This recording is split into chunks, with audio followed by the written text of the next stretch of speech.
The internet is full of eccentric people. If you've spent any amount of time on YouTube and TikTok, you've probably at least got some knowledge about, or at least have heard in passing, about names like Daniel Larson or World of T-Shirts. At the very least, you've heard of Chris Chan. These so-called Lolcows have garnered large followings of people who keep up with their antics daily, remarking at their strange qualities, their strange interests, their frequent outbursts online, all of that good stuff. But these are also relatively young people, Chris Chan being the oldest at 43 years old. But there is one such figure that predates all of them, and his name is Tommy Tooter. He's a self-proclaimed intersexed genius, a marine biologist, an ethical gemstone dealer, a dog trainer, an old-school hippie, and a dedicated trans ally, depending on the day and the platform. Over the years, he stitched together a personal mythology across obscure forums, blogs, and YouTube videos, painting himself to be a man of high acclaim. In reality, the only things consistent about him are threats of violence, legal tantrums, and a disturbing habit of preying on the vulnerable.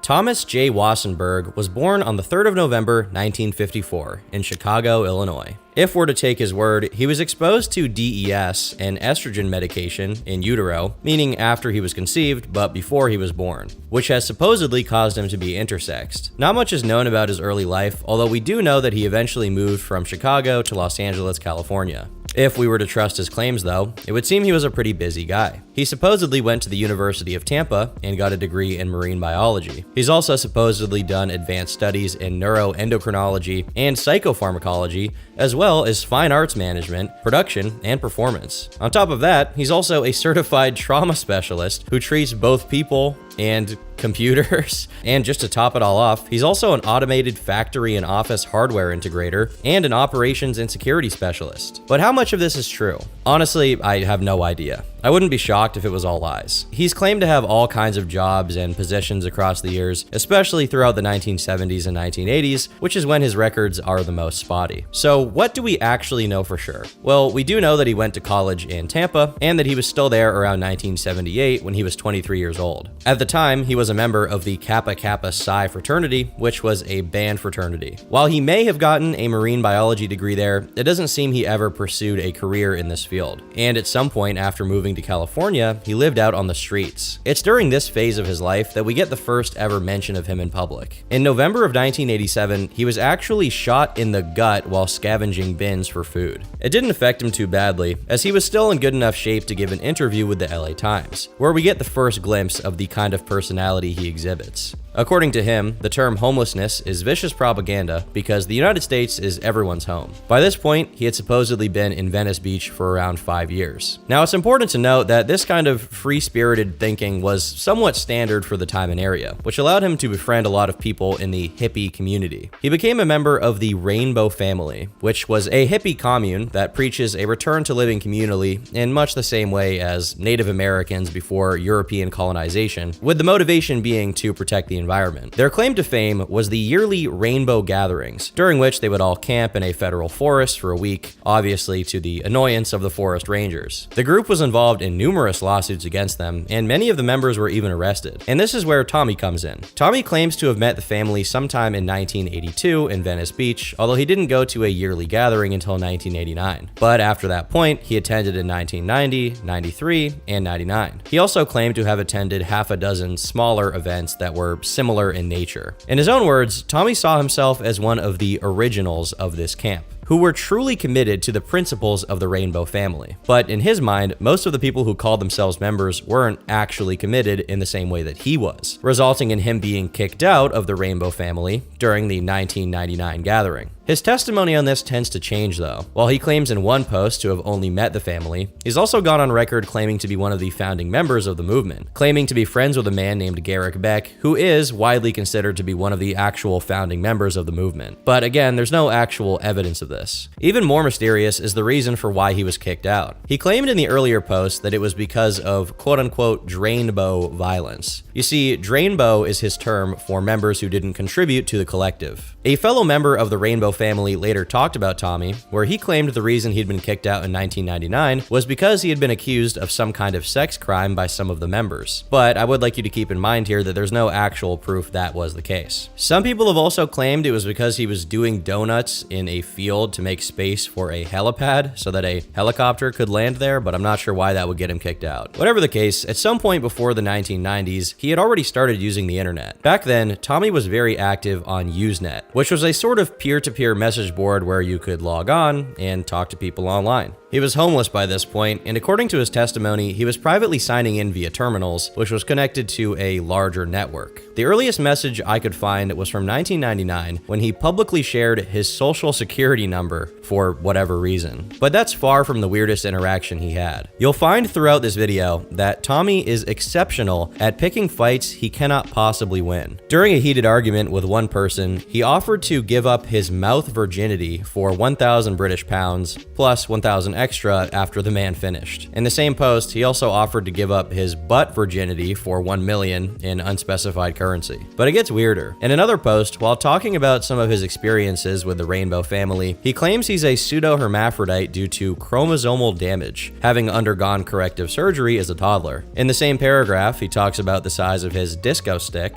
and also talks about how he personally has never been interested in men, explaining that he'd never found a man worthy of giving up his butt virginity for. Since then, he's been extremely active across different social media sites. He continued to use Usenet well into the 2000s, becoming well known in these circles for being somewhat unhinged. It was in these circles that he first developed one of his most famous habits, thinking that just because he posts something on the internet, he has full domain over it, and using it in any way constitutes theft. Although it's unclear when, he eventually moved from California to Tucson, Arizona, where he resides to this day. Sometime in 2005, he joined a website called Scam.com, which was another message board. He introduces himself as a native Reconstructionist/Reform Hebrew American prince born to wealthy factory workers. You see, he's a very versatile man who's worked in every possible institution and profession you can imagine, with credentials that would make James Bond blush with envy. Notably, he mentions that he's running a company called realthings.us, which has allegedly been up and running since 1985. The website is dead as of today, but as far as I can tell, it's likely he had registered the domain, as it doesn't make much sense to lie about that detail. It also had its own page on Facebook, where Tommy was prominently featured in photos. Also, he still claimed to be a member of the Rainbow family at this point, despite being kicked out of the gathering in 1999. We'll come back to this eventually. So the question then is, what did his business even do? Well, the only verifiable bit of business Tommy has engaged in, as far as I can tell, is selling gemstones. He's been posting ads for his business venture all across the internet for several decades, and for just as long, he's been getting in trouble because people often claim they are low quality, despite the impressive price tags that he puts on them. This isn't the only thing he does for money, of course. In keeping with his hippie/homeless roots, he spends an inordinate amount of time busking, or street performing, although most of the time, this street performance amounts to either begging or just selling the gemstones in question. To round out all of that income, he also claims to collect disability checks from the government. Over the late 2000s, Tommy started to become more and more notorious among the outer reaches of the internet. Sometime between 2005 and 2006, he got banned from Scam.com, later claiming this had been caused by him discovering a connection between the website and white supremacist groups that had a hand in drug and sex trafficking. But in 2010, he created a YouTube channel. Then in April of 2011, he joined yet another message board called Another Message Board. Very clever name, I know, where he became extremely active. As of today, he remains the most active member on the board, having posted over 64,000 messages. He's also the single most infamous member on the page, with a negative 5.7k reduction score, which is basically this site's equivalent of having karma on Reddit, meaning he has very negative Reddit karma. At this point, this entire website is basically dedicated to cataloging all of the off-the-wall stuff he's said across the various boards. People also began to use it to simply just troll him because they knew they could always get a reaction, and that reaction was almost always some sort of legal threat. In this one, he threatened to meet with one of his patron lawyers, claiming that there was an open criminal investigation against a man called Adi. He also claims this lawyer is connected by blood to the top of the Israeli military. This lawyer also apparently suggested that Adi should be kneecapped, but Tommy wouldn't have it, as in his mind, destroying the hands was the ultimate punishment. When he wasn't verbally sparring with 12-year-olds online, he liked to talk about details of his personal life, including his unique sexual identity. If you recall, he believes himself to be intersex, and the way he describes it, he claims his brain is wired for female neuropeptides, whatever that means, and that his body isn't very masculine beyond his genitalia, which he assures us functions just fine. One of his most interesting characteristics is his contempt for law enforcement. enforcement, despite his constant threats to wield law enforcement against his enemies. In the first ever video he posted on YouTube, he had recorded himself being arrested by the police, where he took great issue with the fact that the policeman was referring to him with male pronouns. Continue our conversation. They want us to be quiet. I just want you to be quiet. Okay, well that's cool. Let me concentrate on what I'm doing. Leave the door open.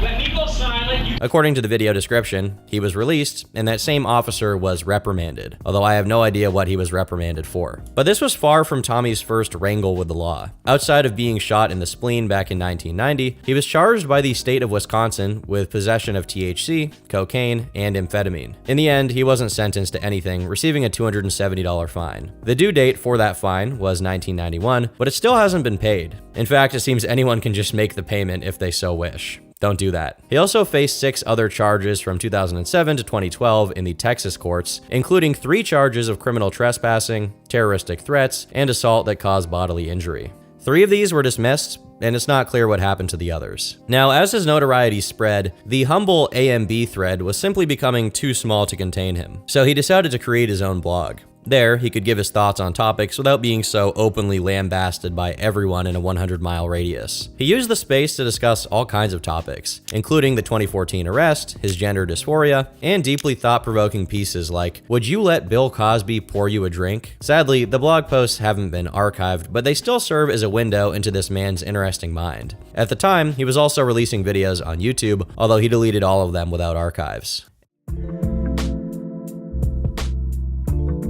In March of 2016, Tommy got his own thread on infamous gossip forum Kiwi Farms. At first, it seems Tommy wasn't quite aware of it, and for the first 2 months or so, it was more or less quiet, with one guy sharing a silly claim from AMB that Tommy was funded by an Eastern European gang boss to bring Satanism to America, and was also a known draconian and reptilian. Eventually, the thread started getting attention from some AMB users, including one going by AJW, who tried to impersonate Tommy. But then, just a day after this impersonator appeared, the real Tommy Tooter found his way to the forum, making a boastful post about how he's so far above all the trolls trying to make fun of him. He then went on a massive back and forth with the farms all throughout the day, making all kinds of dubious claims. He even addresses the reptilian claim, saying it was made up by a troll group Tommy calls his anti-fans. He says a similar thing about AJW, calling him a, quote, really twisted peckerwood. In fairness, it seemed at first that he wanted to have a somewhat constructive chat with the farmers, who were giving him the benefit of the doubt and engaging with him in earnest. In particular, he spoke to a member called Chimp Burgers, whom he liked so much he offered to give him head. We got to learn a bit more about him, as he admitted he'd been chased off around a dozen different websites due to the weird quirks of his personality. But with a man like Tommy, things are always bound to go wrong, no matter how pleasant they initially seem. It was at this point that AJW came back, revealing what is probably one of the worst self-reports in all of recorded human history. You see, in an older post from AMB, Tommy had made a longer comment responding to someone asking about his encounter with a hermaphrodite, where Tommy decided to break down his own history. He admitted he's been fantasizing about being impregnated by a rich man since a very young age, becoming a housewife, and then being widowed at 60 to enjoy all the wealth by himself. He then broke down his relationships from school and beyond. Specifically, he brought up a girl he had lived with named Megan when he was in his late 20s, who was a single mom. Here's where the story gets very, very dark. According to Tommy's post, they also shared the loft with a 15-year-old runaway girl named Sabrina, and she wasn't being treated very well by Megan. One day, he had apparently walked in on Megan SA-ing Sabrina, but instead of getting morally outraged or calling the police, he joined in. You see, Tommy had supposedly spent the last 15 months obsessing over Sabrina, although all he would ever get was a hug and a kiss. Unless I'm bad at math, that means he would have obsessed over her since she was either 13 or 14, so he jumped on the opportunity. According to Tommy, during this event, because he was paying more attention to Sabrina, Megan apparently got very upset, which apparently turned into a massive argument, during which a quote-unquote feminine man was trying to force Tommy to leave the premises by force until Tommy punted the man so hard he had almost killed him. This feminine man was only saved because Tommy pulled his punch at the last second. This was apparently such a bad experience that he quit having intimate relations with people until 1990. At first, Tommy barely even reacted to it, but with AJW, more people from AMB started flooding in, and they started hurling more and more criticism at Tommy. In response to the comment, Tommy claimed to be a genius recognized by a small circle of unrecognized geniuses. But it wasn't enough, and as the farmers paid closer attention, they found out that the AMB crowd wasn't just a bunch of lunatics pulling stuff out of thin air. They were offering plenty of instances of Tommy himself confessing to being absolutely vile. This includes a detailed threat of violence against a wheelchair-bound person, saying he's unwilling to meet anyone unless they pay him $200, wishing the AMB crowd all had transgender children who died, and threatening more violence. Like, so much violence. We also got to see some of his more insane moments, including a conspiracy theory about how ISIS are actually Jewish. Yeah, despite being Jewish himself, he doesn't really like his own kind, which is why he collects disability to eventually overthrow the government. So he says, anyway. He was also exposed for hating his own family. He doxed his own mother, claiming she had damaged him irreparably with bad medicine and by staying with a quote-unquote megalomaniac. He then doxed the rest of his family. The only reason the real emails weren't exposed is because the AMB mods edited the messages to not contain their real info. All of that was bad enough, but then Tommy found a way to look even worse. In an older post discussing some of his old YouTube content, he casually admitted to kicking 2 dogs in the chest as hard as he could, complaining that they were untrained. But the worst part was definitely his feelings about minors. In one post, he defended the Sabrina incident as something perfectly legal in 2/3 of the world, arguing that she was in no way a child, but instead a teen in full bloom. At least he admitted it was statutory SA. Of course, using legality as a defense kind of fell apart when he casually admitted he'd be willing to hang out with girls as young as 13. Despite how much he wanted to pretend that it didn't bother him at all, his post told a different story. When the forum user who exposed all this info was first seeking for it on AMB, the ever-present Tommy was quick to try and dissuade him, threatening him with a lawsuit, as well as threatening to expose Kiwi Farms to the entire transgender community. When Tommy saw that people were documenting him on the farms, he did exactly what you'd expect him to do at this point. He doubled down, confirming that the user in question, Bork Laser, was definitely going to get sued now, and that everything he shared was just a manufactured lie, or as he put it, adulterated content. At this point, some people still tried to give him the benefit of the doubt, and he entertained them by giving them some more info about himself, even saying he was willing to work with them. In the same post, he claimed he was being treated for gender dysphoria. And further trying to defend himself, he implied that the trolls brigading against him were government affiliated, meaning that there was some kind of government conspiracy to troll him and make him feel bad about himself, I guess. Now obviously no one was really falling for this, and after a while, even Tom's beloved chimp burgers turned against him, crediting one of his trolls. By now, Tommy was becoming much more hostile towards everyone involved, but despite claiming everything said about him was false, he didn't actually dispute the stories. When asked about the whole Sabrina incident, he had a response ready to go. He redressed the earlier statement slightly, clarifying that Megan was in her 20s and that Sabrina was almost 16. He kind of contradicts himself by saying it had only been happening for a few minutes, whereas in his original comment, it was, quote, less than an hour, implying that it was a lot longer than just a few minutes. And of course, since Tommy is a grandmaster of self-reports, he clarifies that he believes the age of consent to be unrealistic and detrimental to the lives of many young men who think they're being with girls of age. But then he says he wouldn't actually do things with a 13-year-old. He concludes the message by threatening to ignore any farmers who say these defamatory things that he admitted were true. From here, things just get more and more unhinged. When Chimp Burgers asked people to post proof of their claims, Tommy was so upset that he threatened to ignore him as well. Meanwhile, he continued being very active on AMB. He threatened a random user with having their private information doxed in return for some grave offense, fantasizing about what other people would do to them in retribution, and even saying that the user deserved for his kids to be kidnapped and turned into slaves. Not much worse than the stuff he had already said, honestly, but still pretty crazy. As a result, people just kept digging harder for information. Bork Laser returned with more AMB screenshots, exposing, among other things, his lack of understanding around fair use and content licensing. You see, at the time, pretty much all of Tommy's videos were being posted all across AMB, which he was not a big fan of. When he wasn't threatening to sue people, he demanded that people pay license agreements if they want to spread them, amounting to $1,000 a month. He was also very upset when the AMB owner created an RSS feed that would create a new topic every time Tommy posted a new video. But one of Bork Laser's greatest contributions was the infamous guitar story. Sometime in March of 2016, Tommy took to AMB to complain that his friend, or his friend with benefits, had their guitar stolen. This was false, as she had never owned the guitar and had stolen it from her cousin, who simply took it back. But Tommy didn't frame it that way. Instead, he said that the guitar was a family heirloom that she had been rewarded with and had simply reclaimed it for its protection, which isn't stealing because she was dealing with chronic pain and feeling very sad. If that sounds like a joke to you, you haven't been paying attention. Tommy was absolutely outraged that this cousin wouldn't let them have the guitar back, continuously complaining about it on AMB. But the moral outrage eventually subsided as he figured they could instead buy the guitar, starting a GoFundMe. In the blurb, he says the guitar was stolen from Deborah, his friend, when she was 11 years old. He discussed it on AMB, where he said they would probably sell the guitar and split whatever money was left over, also finally admitting that it was wrong to say it was stolen. The GoFundMe raised $5, which Tommy himself had donated, and was closed without achieving anything.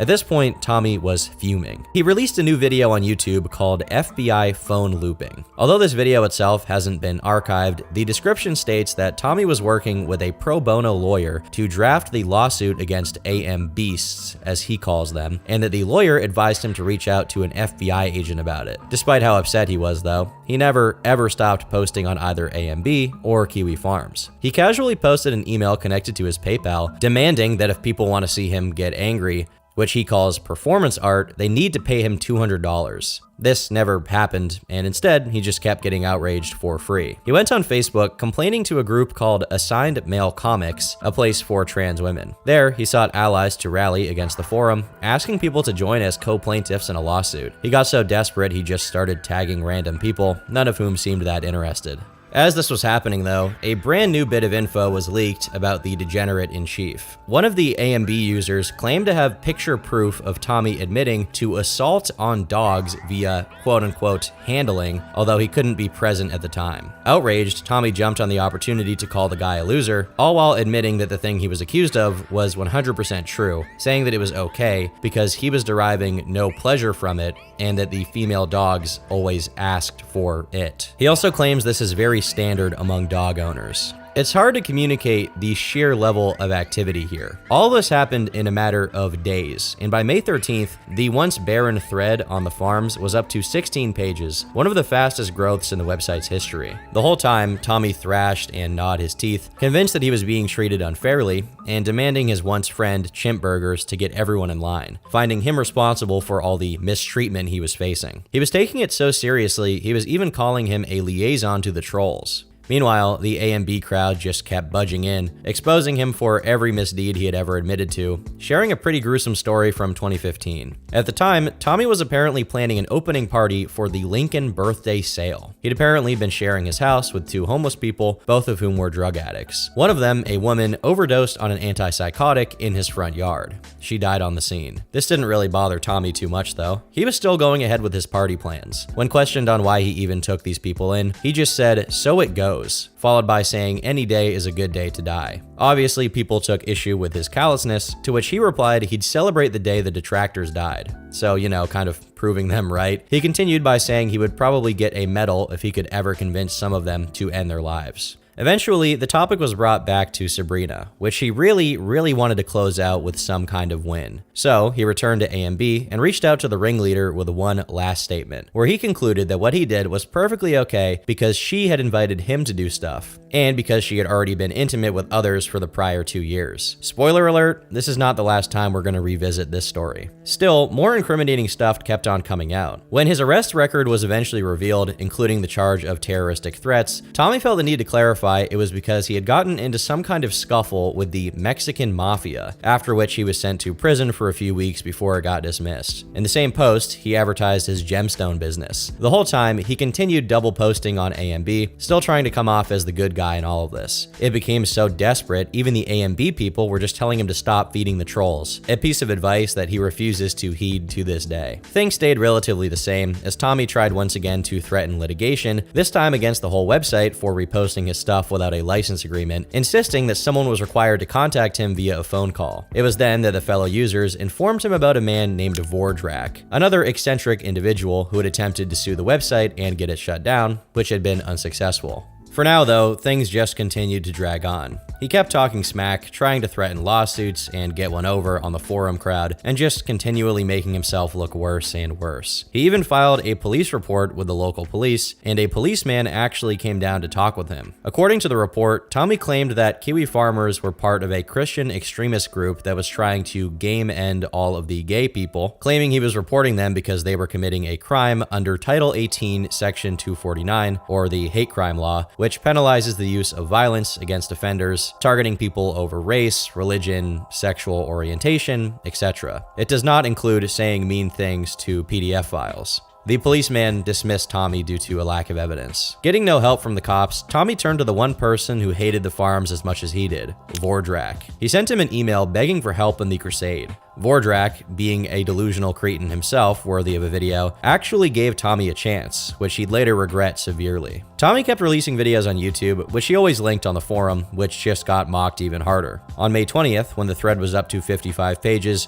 Tommy was struck by a tragedy when his computer seemingly experienced a DDoS attack, or so he thought since he had to reboot his PC. In reality, all he really did was reset some basic hardware settings, and it had nothing to do with defending against a DDoS attack, but of course, he also threatened to sue people for this. When whining about this on AMB, the people gave him a far more likely explanation that the computer had simply overheated. But Tommy, of course, being a computer genius, rejected the idea completely, claiming that the cooling on his machine was extremely effective, only to realize it may have been clogged with cigarette ash. He eventually cleans the vent out of all of the ash and dirt. In the same posts, he also admits he had recently swept all of his trash into a pile where it's been growing as time went on. He later justifies this messiness by saying it's because he's just too stressed to clean or do anything productive due to all of the internet drama. While Tommy was having a moment, Chimp Burgers decided to do some catfishing. He emailed him claiming to be Frederick Brennan, a major 8chaner. He was able to convince him that he had pertinent information about the owner of Kiwi Farms, and even convince him that one of Tom's foremost trolls, Yawning Sneasel, was some completely random person who had nothing to do with Sneasel. It didn't stop there. The same day, it was revealed some user writing mean tweets had received a court injunction against Tommy for harassment. As far as I can tell, this didn't go anywhere. Finally, on May 30th, he got the first right idea he'd had since the beginning of this entire drama, denying trolls their troll slop. He deleted all of his videos, save for one, and then released a new video to explain himself.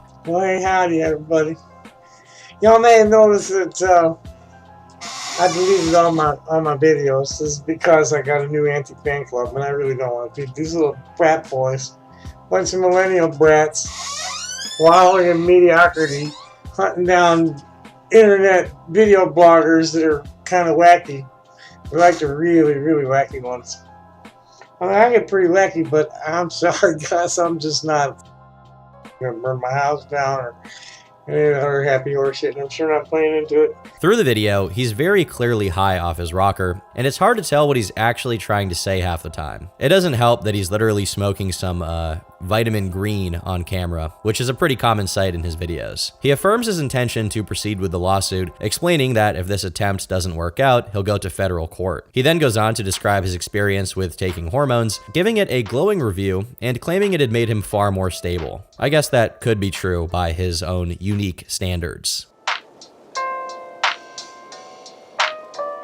Ever since this video, Tommy continued irregularly uploading on YouTube. The videos are pretty much the same in terms of quality and the kinds of topics he'll discuss, ranging from trans-related issues to just completely random vlogs. This sometimes includes topics so radioactive that most people wouldn't approach them with a hazmat suit. Case in point, on June 12, 2016, an Afghan immigrant named Omar Mateen killed 49 people and wounded 53 more. The shooting made national news, but Tommy isn't one to stay away from tragedies. He starts the video by playing a funeral hymn on a saxophone and giving a minute of silence. He then talks a little bit about his own history. He explains the story of being exposed to DES in utero and how after he was born, he had to undergo surgery to descend his gonads. It's mostly the same story we've already covered. He then talks about his history with the LGBT community, admitting that he doesn't really identify with it. But I want to talk about gender nonconformance in the LGBT world. I think LGBT just is not cutting it for me at all. I like quilt bag. What kind of queer are you? I'm intersex queer. I'm heterosexual and monogamous. I'm also a monotheist and faithful to the Hebrew faith. I was born into I'm a Kohen. And we're born into the Melchizedek order, and we have like a responsibility to the doctrine of love. Our people have been like suffering and dying for the doctrine of love for thousands of years.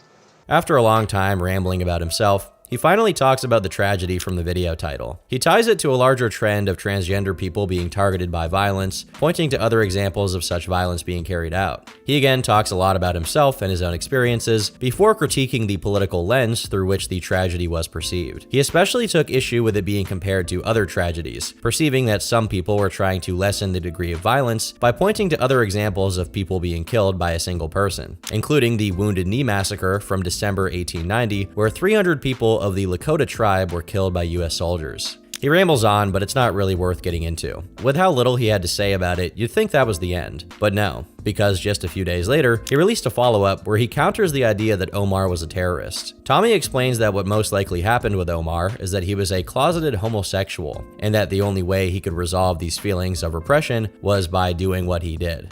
Because that's what's important. Everybody's an individual, everybody's different, and everybody has their boundaries and their breaking point. I mean, look at poor Omar Latin. I mean, you can't even demonize the guy because his anger was all, this was just a totally dysfunctional personality that snapped. There was nothing political about it. Throughout the video, he's shockingly sympathetic to Omar's perspective on things, arguing the real problem is homophobia present within all Abrahamic religions, meaning Christianity, Judaism, and Islam. And we all have to be kind to each other. And then on a broader scale, it's like, fuck a bunch of race, fuck a bunch of class. We're all people. Everybody needs to be loved for what they are, for how they define themselves. We can't be defining other people for them. This is what leads to, like, the sexual repression that exploded in the Pulse the other day. This was like not a terrorist attack. This was a person who was encultured.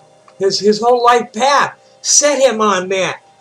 His family, the neighborhood, built that sexual repression in him until it exploded into 49 dead bodies and 53 injured ones.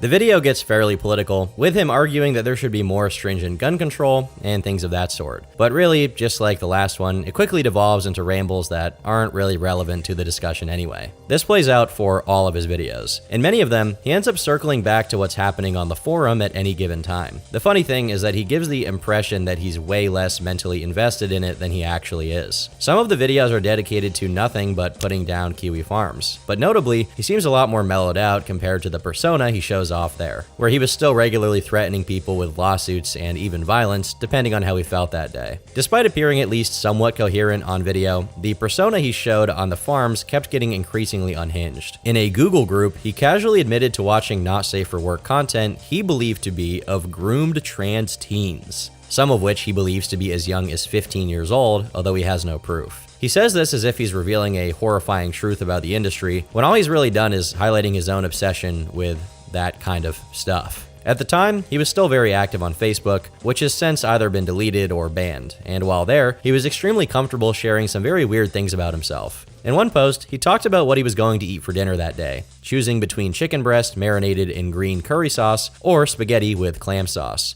which he had pulled out of a trash can. While he insisted it was fine because it was sealed and within the due date, it didn't stop people from rightfully mocking him. Tommy then made it even worse for himself by responding to it, claiming the idea he was going through trash to pick up scraps was insulting. As it turns out, the clam sauce wasn't the only garbage item. The chicken breast came from a 10-piece frozen vacuum-sealed bag that had been thrown in the trash, but he didn't end up having either for dinner, instead opting for yogurt, which he also got from the trash. With how terribly things have gone for him every step of the way, it came as a surprise when, out of nowhere, Tommy found true love. Enter Cole P. Stone, a trans male who identifies as a hacktivist and a member of Anonymous. None of that is true as far as I can tell, and it's not even the beginning of their lies. In truth, their biggest claim to fame was making very edgy posts on Facebook. And when I say edgy, I mean the kind of stuff that 12-year-olds think makes them look cool. Cole also claimed to be a veteran, having supposedly done 2 tours in Afghanistan and retiring sometime in 2015. This claim proved to be very dubious. Back in 2012, Cole claimed to have worked for the DoD, outright claiming to never have worked with any branch of the military. They were doing this around the same time they were claiming to be a vet. The claim they had been on 2 tours was also contradicted, as in an earlier post, they claimed to have only gone on 1 tour, and that due to an injury, they'd be unable to go again. Also, the injury wasn't even caused while in Afghanistan, but outside of it. As we'd find out, Cole is quite the charmer. Sometime in June, Tommy and Cole met on Facebook, and they quickly fell in love. In Tommy's own words, Cole was his knight in shining armor, someone who would defend his honor and protect him from the trolls. Except Cole was supposedly married to a wife at the time, based on posts from only around a month prior. That relationship seemed rocky, implying that Cole was intending to jump ship. Well, intending is the wrong word. He did jump ship. On June 22nd, the two officiated their relationship on Facebook. This was noticed by the forum, as people soon made a thread all about Cole. Sadly for the two of them, this relationship was doomed to fail. Just 1 day later, Tommy broke it off, claiming Cole had lied to him about a bunch of things, including the fact their beautiful blue eyes had actually been photoshopped from brown. I guess the whole having a wife thing wasn't such a big deal in comparison. He also clarified that the bridge wasn't entirely burned, and that he would leave the door open for Cole to redeem himself. This never happened, and the relationship was never rekindled, although Cole continued to be a person of interest for the next couple of months. As for Tommy, he wasn't done. Despite spending every waking hour on his own thread, it turned out he still had time to be an absolute creep. In August of 2016, an individual made a post on Tumblr called "My Ticket Out of Here." In it, they recalled meeting someone on the Rainbow Trans Sisters Facebook. After reaching out, they were able to verify it was a genuine person, and with that, they were going to be leaving for Arizona for a paid apprenticeship working for some mysterious person who sold gems and jewelry. This mysterious figure was Tommy. He quickly confirmed it was him on AMB, where he begged for people to send a couple $100 to get his new apprentice to Tucson. But he didn't present it as begging. Instead, he framed it as an investment, offering to send pictures of his nipples and even leg and toe pictures, but only if the donations exceeded $160. I guess everyone who donated would be receiving it, and the first person choosing what titillating photos they would receive was the first one to send $50. He explains that his new apprentice is from a conservative family, which caused them to be unable to ever discuss their situation, as they were so deprived of privacy that their bathroom had no door. But before you give him credit for being charitable, remember this is Tommy we're talking about. Despite this supposedly being some sort of paid position, he then went on to describe how the apprentice was very attractive and a versatile BDSM role player who could top, bottom, or stand. Whatever standing is. Regardless, the plan was about to go ahead, when suddenly, just a couple of days after the original announcement, this user announced their plan to leave for Arizona was canceled. This was apparently because they were able to discuss things with their family, during which it came out that their mother was bisexual, meaning there was some chance that they could actually come out to their parents. But that's not what happened, or at the very least, it's likely not the reason they decided to stay. At some point, Tommy had tried to get this person into AMB for some reason. He then starts asking them whether they had ever been with a trans woman, to which the user stated they were still a virgin. Tommy then talks about his fantasies of being with a man with female genitalia, and the two talked a little about their shared fantasies. But eventually, it came out that this user was demisexual, meaning they're only attracted to people they have an emotional bond with. Tommy got upset, and for a second, he started talking a bit of sense by saying that's just valuing pair bonding over modern dating. It falls apart as soon as he starts correcting the record, declaring this individual is bigender and bisexual, and even saying they're autoerotic until they actually have sex. At this point, this user starts to understand the only reason they were even offered an apprenticeship is because Tommy wanted to be with a trans person. When this was pointed out, Tommy danced around the issue but never outright denied it. When it was clear he wasn't getting any, he explained that it was fine and that he needed to be seduced first anyway, until which time he'd just keep using his hand. Then he threatened that if this person didn't want to sleep with him in the same bed, they'd have to sleep outside, as there just wasn't enough space. While this user never confirmed this to be a reason for staying home, I think it's pretty obvious that that is probably the case. His video uploads also started getting progressively more unhinged. One of his favorite pastimes became contacting random hotlines for really no reason at all, which he would sometimes do on camera. At first, it was relatively mild. He called several mental health hotlines, trying to report on some other person who was about to take their own life. It took him a while, but he finally got someone to pick up the phone, and he told the other person that some girl he knew was going to take her own life. The videos got weirder from here. In one video, he was casually calling up the FBI hotline that was specifically opened in response to a mass tragedy. Hi FBI, how are you this evening? I'm an independent journalist. I have some inquiries. This number was being advertised as for the victims of the violence last night at the Standing Rock DAPL confrontation to call and complain about murder and genocide. In reality, he didn't really care about that mass tragedy, and the hotline was simply an opportunity for him to talk about how he was getting cyberbullied. He complained to the agent about how the forum was acting against him. He also specifically names the owner of the forum Null. I'm also a victim of the Kiwi Farms, and I'd like to know how to connect with the people who are doing that investigation to give them the evidence that I have against Kiwi Farms.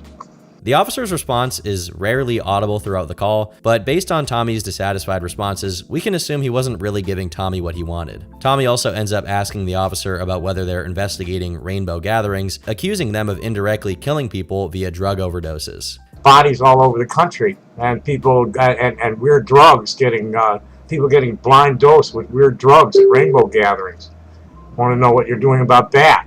This is one of the first instances of Tommy not only targeting the quote-unquote Drainbow crowd within the Rainbow family, but also directly calling out the whole movement. And it's really the beginning of one of the more enduring bits of drama that Tommy would get involved in. For now, though, he wasn't getting anything from the FBI. He hung up the phone in frustration, and instead of calling it a day, he attempted to contact other law enforcement agencies, including the county sheriff's office and the governor's office. When he couldn't get what he wanted from anyone, the video devolved into a political rant about Donald Trump, who had recently been elected. Tommy likes to paint himself as a big trans ally, supposedly being intersexed himself. However, very few people actually believe this, and they're convinced the only reason he ever started doing it was for a hustle. In a post from 2011, he admitted he had started doing the whole woman charade back in 1986, only stopping because the cops had caught him, whatever that means. And at the time of the post in 2011, he admitted he had a few hustles going that worked better if he was a dorked up doll instead of a dorky dude. Nothing really changed for the next several months. Sometime in December, he made an attempt to be liked by the forum community by exposing Vordrak for his newest scheme to get the Kiwi Farms taken down, which included suing the forum's web host named Frantech. This willingness to backstab a fellow Lolcow actually impressed some people. It didn't last though. As the thread was approaching a year in age, it got to a staggering 400 pages, all because Tommy just refused to shut up and stop incriminating himself every chance he got. Outside of selling cheap jewelry, verbally sparring with people online was the only semi-productive thing he could even bother to do, with absolutely zero change to his rhetoric. He still held the grand illusion that he could sue the forum into oblivion, and any arguments to the contrary were discounted as just people talking smack. Which they were, but they were also correct. Even worse, he still showed zero remorse for the terrible things he did, saying things like, "A single consensual encounter with a slightly underaged female does not a child SAer make." And yes, he said it that way. That's his weird wording, okay? I did not say it that way. In the same post, he also justifies the whole thing with dogs by saying he wasn't the only one in the group doing it, and that it was perfectly normal to do. Hilariously, he even redresses his dumpster diving by saying he's a third-generation salver, implying he has a long family history of diving through dumpsters. For context, a salver is a person or company specializing in salvaging either ships or the goods inside them. In other words, he's not a salver. It's here we find out something quite remarkable. Although he was 62 years old, both his parents were still alive, with both of them being 89. According to him, because his family was generally quite long-lived, being 62 was the peak of his life. And as we all know, there's no better way for a 62-year-old to spend their best years than by calling everyone who doesn't agree with them a troglodyte or other terms, or just saying everyone on a website is mentally ill. Generally, when you're getting close to retirement age, spending your time arguing with people on the internet is actually a very good use of time. Speaking of his family, he continued to show utter contempt for them. On A&B, he claimed his mother had never changed his diaper, bathed him, or even just held him when he was a baby. He then claimed some of his earliest memories were of his father and brother coming to his room and beating him up in the crib. In the same post, he basically calls himself a hero for not committing terrible acts due to how he was brought up. The irony. Regardless, the delusion of being some sort of hero has stuck with him for a while. Remember when he showed so much concern for trans youths? Well, in March, there was a story about a 5-year-old who was brought to a children's hospital in Illinois, with the catch being that this 5-year-old was supposedly transgender. The fact that this 5-year-old was also identifying as a girl, despite being male at birth, made the hospital suspicious, and the Illinois Department of Children and Families took the child away from the parents' custody. It was believed that this child was undergoing some kind of quasi-conversion therapy therapy by LGBT activists. When Tommy sees a child in need, he's always the first one on the scene. He released a video about this the very next day, in which he started trying to contact the hospital under the pretense of being an independent journalist. Hi, Cindy. My name's Tommy. How are you today? I'm good. What can I do for you? Cindy, I'm calling on behalf of the World Professional Association of Transgender Healthcare Providers Standards of Care 7 discussion group at Facebook. Okay. You have a patient by the name of Steven something who has been there. I understand that, but I don't have the last name because of confidentiality in the group. It hasn't been revealed to anybody yet. Obviously, he was on the side of the parents. He demanded to know info about Stevie. He kept getting shoved away and redirected to other operators, likely because no one actually wanted to talk to this lunatic. He was supposed to get a call back, but he was never contacted again, so he just went on a rant about the whole thing, reading the article I read from earlier. While his heroic acts did not go appreciated, he still wasn't done making frivolous calls. Around this time, he came to believe that Sneasel was actually a 69-year-old professor who worked for Thomson Reuters, which is a Canadian media conglomerate that owns the Reuters news company. So he called them directly and basically tried to get this lady fired, claiming she was trolling him on Facebook during regular working hours. As far as I know, this never really went anywhere, as the 69-year-old lady was not, in fact, a random internet troll whose daily routine was getting under Tommy's skin. Who would have thought? Sometime after this, Tommy got into a heated argument with yet another famous lolcow named Jennifer A.J. when the latter started producing critique videos of him. As far as I can tell, the videos haven't been archived, so their content is unknown. What is known is Tommy's response to it, which wasn't exactly warm towards Jennifer, saying open attacks against him are intolerable. On the farms, he claimed to be completely incapable of understanding what her video meant, promising that YouTube or vid.me, where the videos were also hosted, wouldn't put up with it. I guess he was right, as the videos were deleted after Tommy went on a flagging campaign. But that wasn't enough to silence her, so he went for the tried and true method, fraudulently calling the police and hoping they do something about the internet meanie heads. He got in contact with the Canadian police, and as is his habit, he gave them his entire life story. I'm a transgender person who lived in stealth all my life because of the way things were, and I was hiding behind a beard for many years, and I just recently came out. I've been on, I'm a member of the hippie music and arts community, and I've been online since 1985, with the indie artists. And so I have an anti-fan club that has been harassing me mercilessly, and I have evidence that it's deep state operatives being paid to do it, and for years. And last year, I've been getting harassed by a group at a place called anothermessageboard.com since about 2011.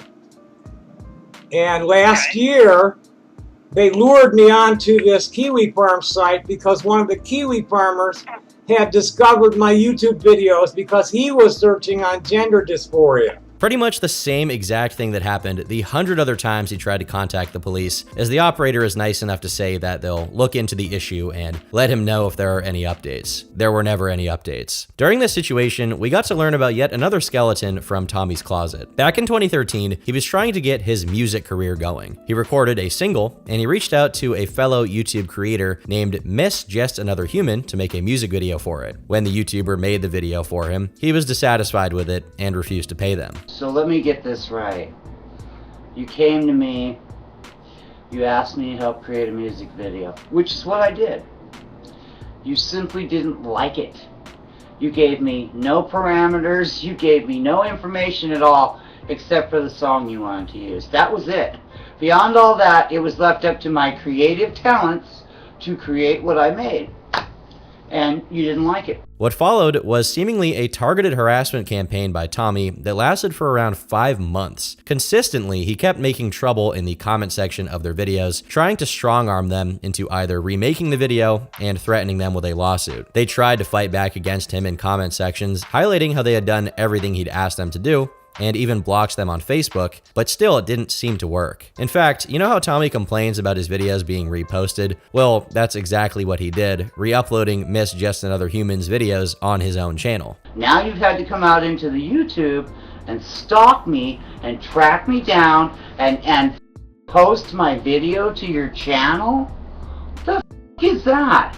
You are threatening me. You did threaten me. Eventually, they got desperate enough to make a video about it, detailing all the harassment they had gone through by that point. Sadly, it seems not even this was enough for them to get away from him. At some point, they ended up taking their own life, although we wouldn't find out much about that until later. Many people have accused Tommy of causing this, although for his part, he insists he has nothing to do with it, claiming he had blocked them on Facebook himself months before the incident. With his track record, you can imagine how believable most people found that story. By now, things were heating up again in much the same way they had done when the trolls first landed on his page in 2016. As was common for him, he tried to do a copyright takedown of a YouTube creator only identified as Andrew. Unthreatened, Andrew counterclaimed and waited for the claim to run out, since he knew for a fact that Tommy wasn't actually going to sue him. But Tommy had a different plan. He reached out to Andrew via email, demanding that if Andrew wishes to use his videos, he needs to pay him a licensing fee. Andrew doesn't take the bait and tells him he's ready to take it to court if necessary. Notably, he calls him Mr. Wassenberg, which really upsets Tommy, who shoots back by saying he doesn't believe the video will be reinstated because he has no idea how the copyright guidelines actually work on YouTube. But Tommy still wasn't getting the hint. He insisted the licensing fee was his legal right, and he did so for the next couple of emails until Andrew shot back with probably the best retort he could, a YouTube video of puppets explaining how copyright works on YouTube. Tommy never responded after that, although something tells me it wasn't because he finally understood the copyright system. At this point, he really needed some sort of win, and he sought it in the most unlikely of places, trash-talking the Rainbow family. You see, on July 22nd, he released a video titled Interview with Victim of Rainbow Family Kidnapping and Torture. In it, he interviews someone named River, who alleged that people present at the gatherings have a history of dosing people with psychedelics without their consent, which is a pretty big claim. It's hard to hear what the person is saying due to the terrible recording quality, but from what I could gather, River claimed that he attended a gathering on the 1st of July. And over the next few days, as he was drinking the water and the beer they were giving him, he started noticing they were getting progressively stronger. At that point, he started suspecting some of the food and water he'd had been tampered with. However, he kept consuming what they were giving him, and by July 4th, he was still on a trip. Tommy gets understandably miffed by this, claiming he's been around chemists and knows exactly how these things are supposed to be done. He also asked River how they handled the norovirus outbreak, which doesn't seem entirely relevant. From what I could make out, about 15% of people at the gathering may have gotten it, perhaps, but I don't really know.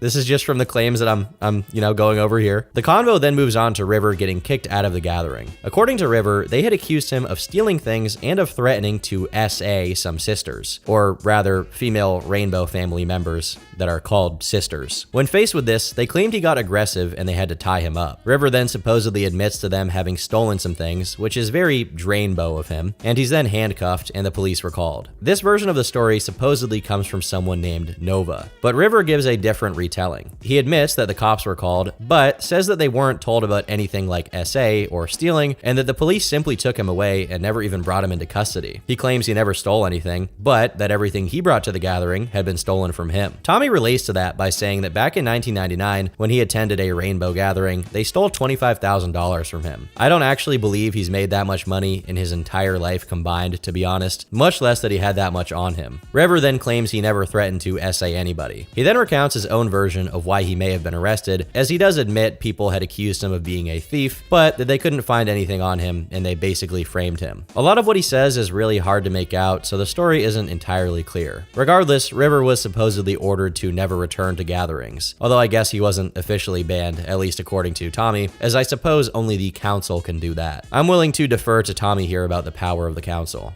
Most of the rest of the video is just River trying to give some helpful advice, and in fairness, he actually comes across as quite reasonable all throughout. This had a very positive effect, as the video became his most viewed at the time, with one of the most glowing like to dislike ratios he's ever had. It's terrible for any other YouTuber, but honestly, he's never had such a positive reception. And the comments were also glowing by comparison, as out of the 2 original posts, only one was negative, while the others actually took the video at face value. It even led to a polite exchange, where Tommy gave some background on why he believes the movement has gone down the drain recently. It must have felt pretty good to finally get something resembling a win. Of course, this is Tommy, and we can't expect him to carry on doing something good. Just a few weeks after this, he went to AMB and did yet another self-report. He admitted he was having some very rare feelings, as one of his neighbors had just bought a female Doberman, which was a spitting image of the dog he owned named Lady. He let this new dog sniff him, and, well, I can't even quote him directly, but he got pretty excited, and he said he wanted to do some things with the dog. But of course, Tommy is no such degenerate,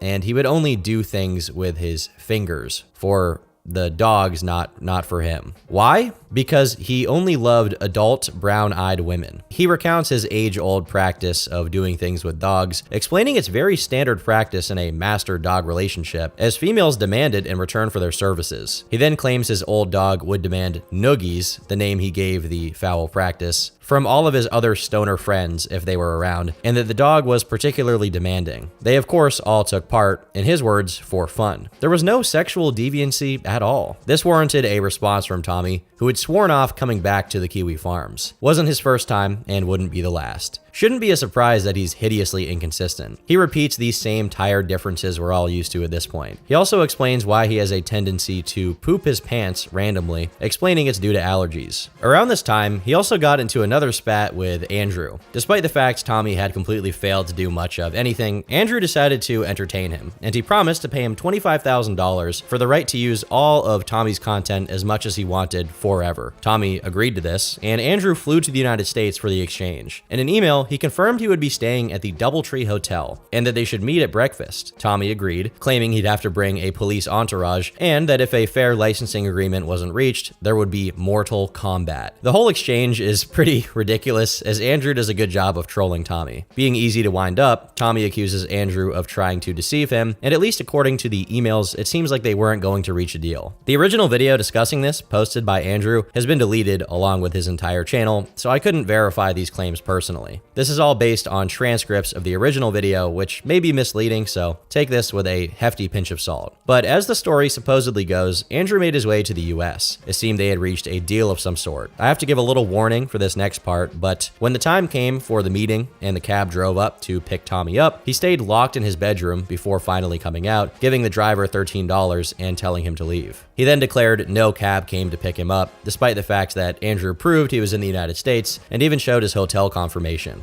Unfortunately, this agreement between intellectuals was postponed for the time being.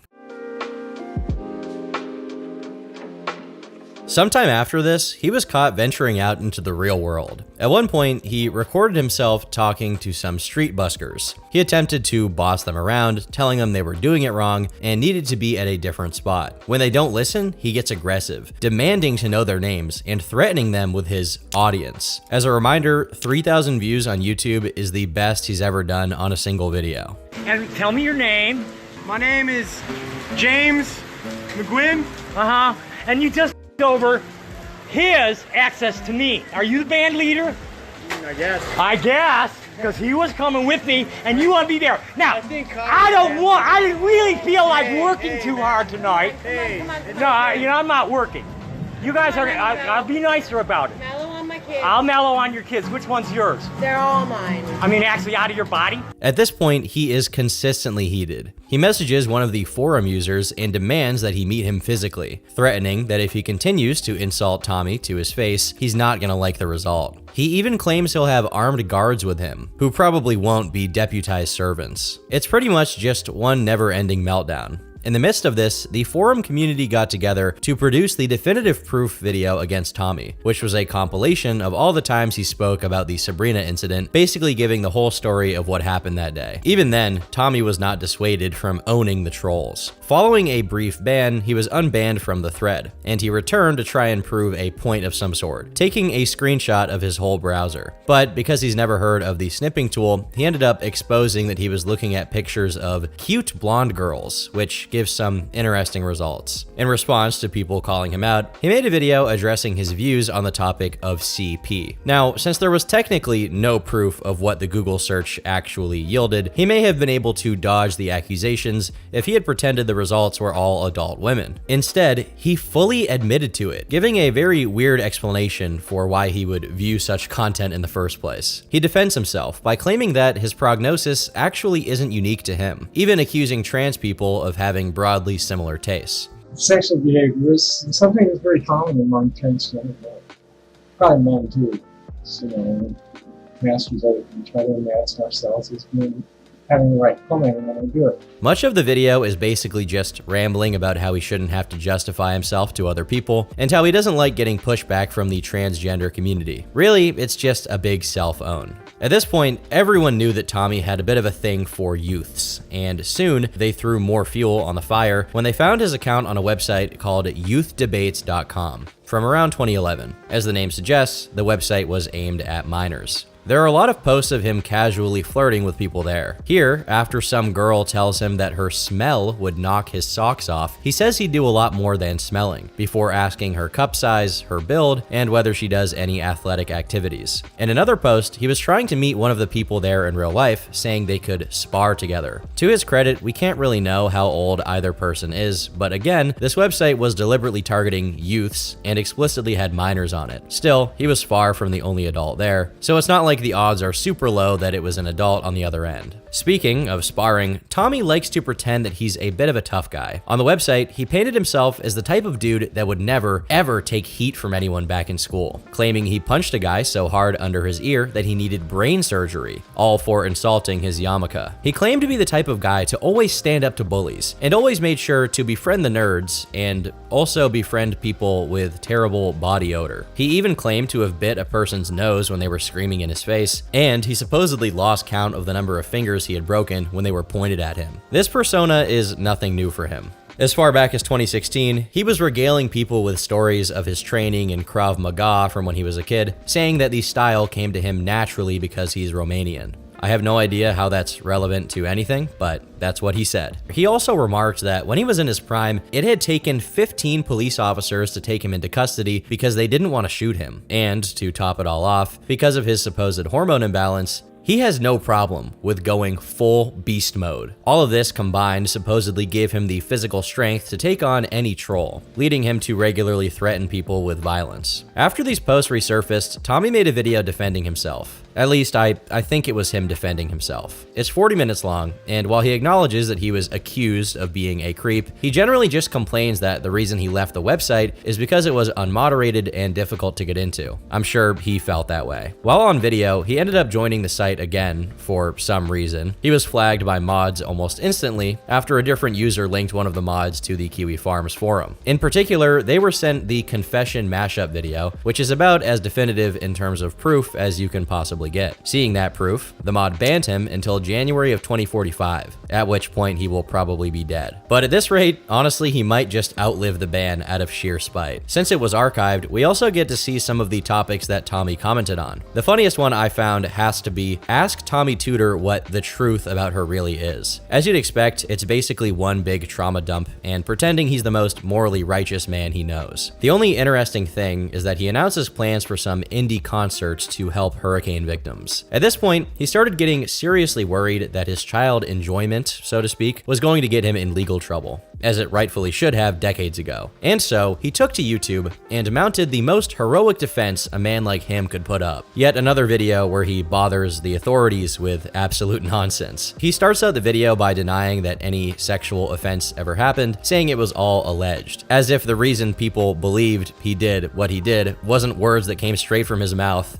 and words that he typed on his own keyboard. In this video, he attempts to contact the Attorney General and make sure he can't be prosecuted for the Sabrina incident. First, he calls the Pima County Attorney's Office in Arizona, where they tell him that they have no jurisdiction because it happened in California. Then, he calls a county attorney's office in California, presumably in Los Angeles County. There, he's told it's unlikely to be prosecuted because of lack of victim and lack of evidence. Lastly, he calls a private criminal attorney, who pretty much says the same thing. I think the worst part about all of this is how he describes the act. According to him, nothing happened between him and Sabrina beyond some hugging and kissing. But he said himself that that's not the case. Frankly though, I don't think the answer would have changed that much even if the individual offices suspected that more had happened, as the same issues that apply to this case now could have applied back then. So, taking his victory lap, he spent the rest of the video going through what his trolls were saying and trash-talking Yawning Sneasel. It is impossible to be dumb enough not to understand that the cops are not going to follow up on false reports. Well, I do know that, and they're not false reports, and I'm just building a case to take to the legislature because we need laws.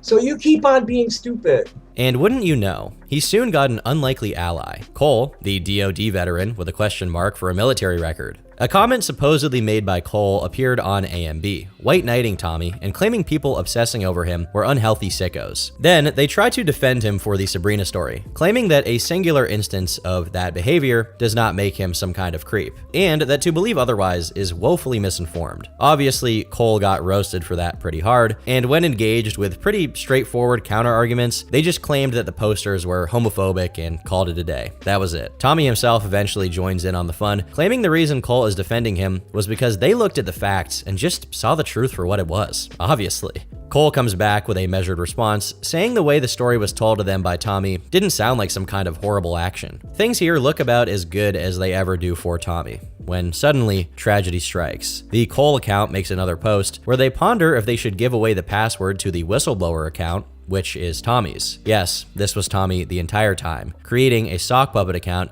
to pretend there was one person on Earth defending him. Hilariously, he didn't even pretend otherwise. He just plainly admitted it in the next post, claiming it was his attempt to troll people, and dogging on people for supposedly hiding behind a facade. Keep in mind, this is right after he got caught hiding behind the facade of his friend. And just to end the year off, there was one more instance of Tommy talking to minors. Allegedly, kind of. An anonymous individual came onto the forum and claimed that Tommy had met up with a 14 or 15-year-old girl named Savannah. They supposedly got on video call where Tommy reportedly exposed himself. This was followed by everyone, including Savannah, reporting him and getting him kicked off the website. Tommy supposedly raged from here and demanded to speak with her father. Tommy released a video in response, giving the story of how he met Savannah through the website. We don't actually have this video, and the only archive we have is a transcription, so again, take this with a pinch of salt. He supposedly claimed he had been very hesitant to speak with her, and that his anti-fans were warning him she was actually a cop trying to get him in trouble. But he didn't heed the advice, as he admitted to eventually going on a video call with her. He talks about her dad, who's supposedly someone going by the name Lapshake on YouTube. He confirms he still needs to talk to her father, even claiming he had tried to reach out to him via Savannah. He ends the video by pleading to the father to reach out to him, as Tommy was planning to go to the feds about the whole thing.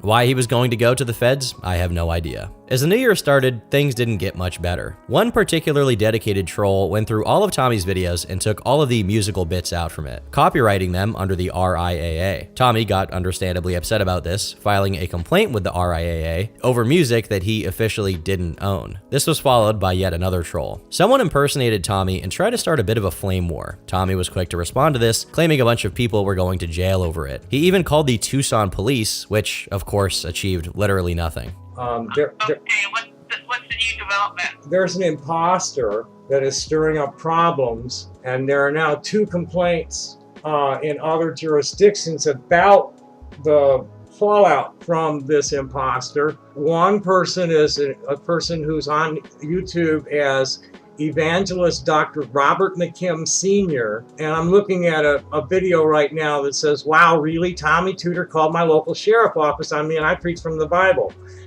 He's in Carrollton, Ohio. I called him last night when I realized what was going on, is that the cyber terrorism gang had set up this imposter to stir up a problem between me and this other person, Jennifer AJ.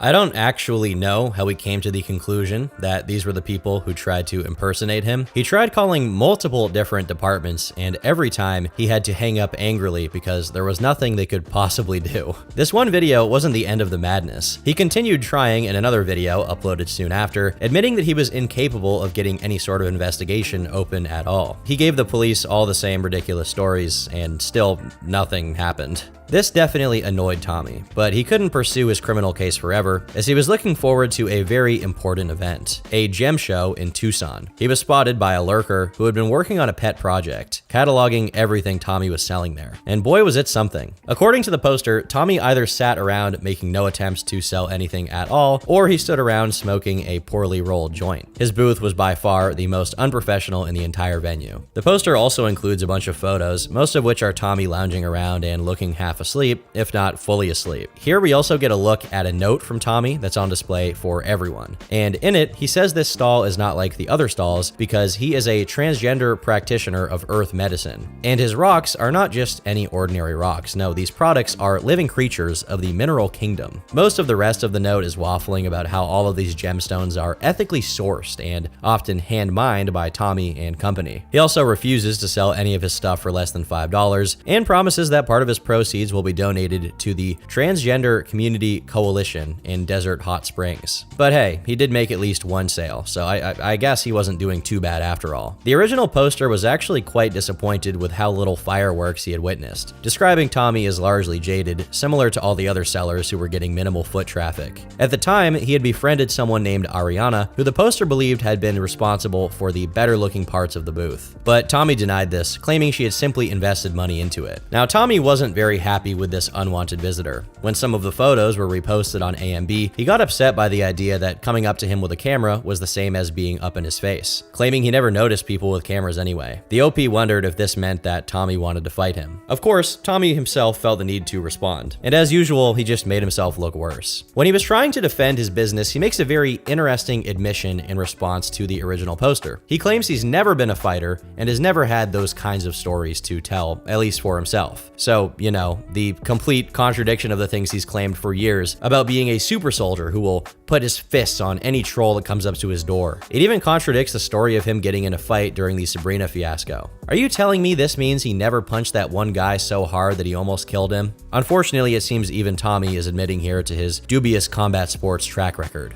As for the business, he at least was willing to admit that it wasn't going very well. Well, kind of. At first, he claimed that he was at least breaking even claiming to have exchanged some $60 worth of stones for some za. He simultaneously said that he was making enough from the sales to cover his rent in a single day. Unless his rent is $20 a month, I'm not really sure what this means. Regardless, no one was really impressed by this showing. But he didn't have very long to think about that, as he was about to make an appearance in court for a case launched against him a couple of days prior. On February 9th, he was arrested after bringing substances and paraphernalia to a federal building. When the forum users found out about it, Tommy clarified it was because he was getting some forms to file, but that he had wandered into the wrong building. Because he'd been carrying a utility knife and pepper spray, they checked his purse, where they found a few rolled up doobies. He was slapped with a fine, which he paid partially, but with a remaining $220 on his balance. It seems like nothing ever came of this, and the case was dismissed in 2019. For a while, this humiliation quieted down somewhat, as he retreated to Facebook to find some like-minded individuals who wouldn't mock him for his opinions. He landed on Sophie LaBelle's page, where he complained about how there are too many memes being posted about trans exclusionary radical feminists. Ironically, he claims the best way to stop the hate is to just ignore it, which is a lesson that he hasn't been able to abide by for the past several decades. However, in a great demonstration of friendly fire, he caused everyone there to get angry at him. And this is a very lefty circle, so people shat on him for everything from white privilege to being old and out of touch. Tommy tried to defend himself, where he reveals he makes less than $15,000 a year, but he then had a bit of a boomer moment as he couldn't figure out how to block the commenters before finally leaving and moving on to his next chapter. Things slowed down somewhat after this. Tommy did continue to release videos on YouTube, which were often hours long and frankly irrelevant. But things did pick up again in April when he was approached by a troll who promised him that he would get him all the info available on Tommy's various trolls. He made up an elaborate ruse to feed into Tommy's delusions, and Tommy himself was so convinced he ended up going to his congressman with all of this information. Of course, the troll eventually revealed himself to be fake, which was the end of their correspondence. But at this time, he also started becoming more active on Twitter, and although most of the activity from this period hasn't been archived, it seems he got into some hot water with the trans community. At some point, he believed there was going to be a congressional hearing about trans people being targeted by online harassment, and he was so possessed by this idea that he started randomly tagging people on Twitter, claiming they were all being targeted by the same people targeting him, and that they should send testimonies to the hearings. He pretended it wasn't him tagging people, while still insisting that people should join the cause. This included one trans woman named Zinnia, but that fell through, and all of a sudden, he decided to distance himself from Zinnia, complaining that she had refused to respond to him for 6 months and saying that they asked for it. All of this left Tommy in a pretty bad mood, and he became very irritable. At one point, he started picking a fight with a biker named Pete Clark over a political dispute, which didn't go well either. At first, it started as a pretty standard argument about politics, but after the man continuously humiliated himself, it devolved into the same chest puffing you've come to expect from Tommy. Tommy even made threats against Pete in typical Tommy fashion. Meanwhile, Pete kept roasting him, commenting on the fact that Tommy lives in utter squalor and can't afford to eat, all of which he took very personally. This confrontation led to a ban on Facebook, and Tommy took to AMB to claim that Randy, a mutual acquaintance of him and Pete's, told Pete to stay away from him, and that he truly believed he would never meet Pete physically. He was wrong. Pete ended up finding Tommy on the street, and according to Tommy, Pete was too much of a coward to swing at him, instead just calmly calling him a creep and a dog assaulter. Feeling pressed, Tommy wandered into a bar and demanded the bartender call the police on Pete. Instead, they were both kicked out. Tommy attributed this to a grand conspiracy against him, believing that the bar staff had witnessed an assault in real time and done nothing about it. Since he posted this on AMB, people started roasting him. Everyone pointed out that he had chickened out like everyone knew he would, to which he responded that he couldn't lay down because Pete didn't swing first, as he would have supposedly been arrested. This is the same guy who claimed he had a hormonal imbalance that made him freak out, leading to him fighting 15 cops at once. So yeah, no one was really falling for it. By now, Tommy was beyond tilted at everything. In the middle of all of this, his Facebook was bombarded by a random guy named Troy, who got into a bit of a scuffle with Tommy and some of his friends over trans issues.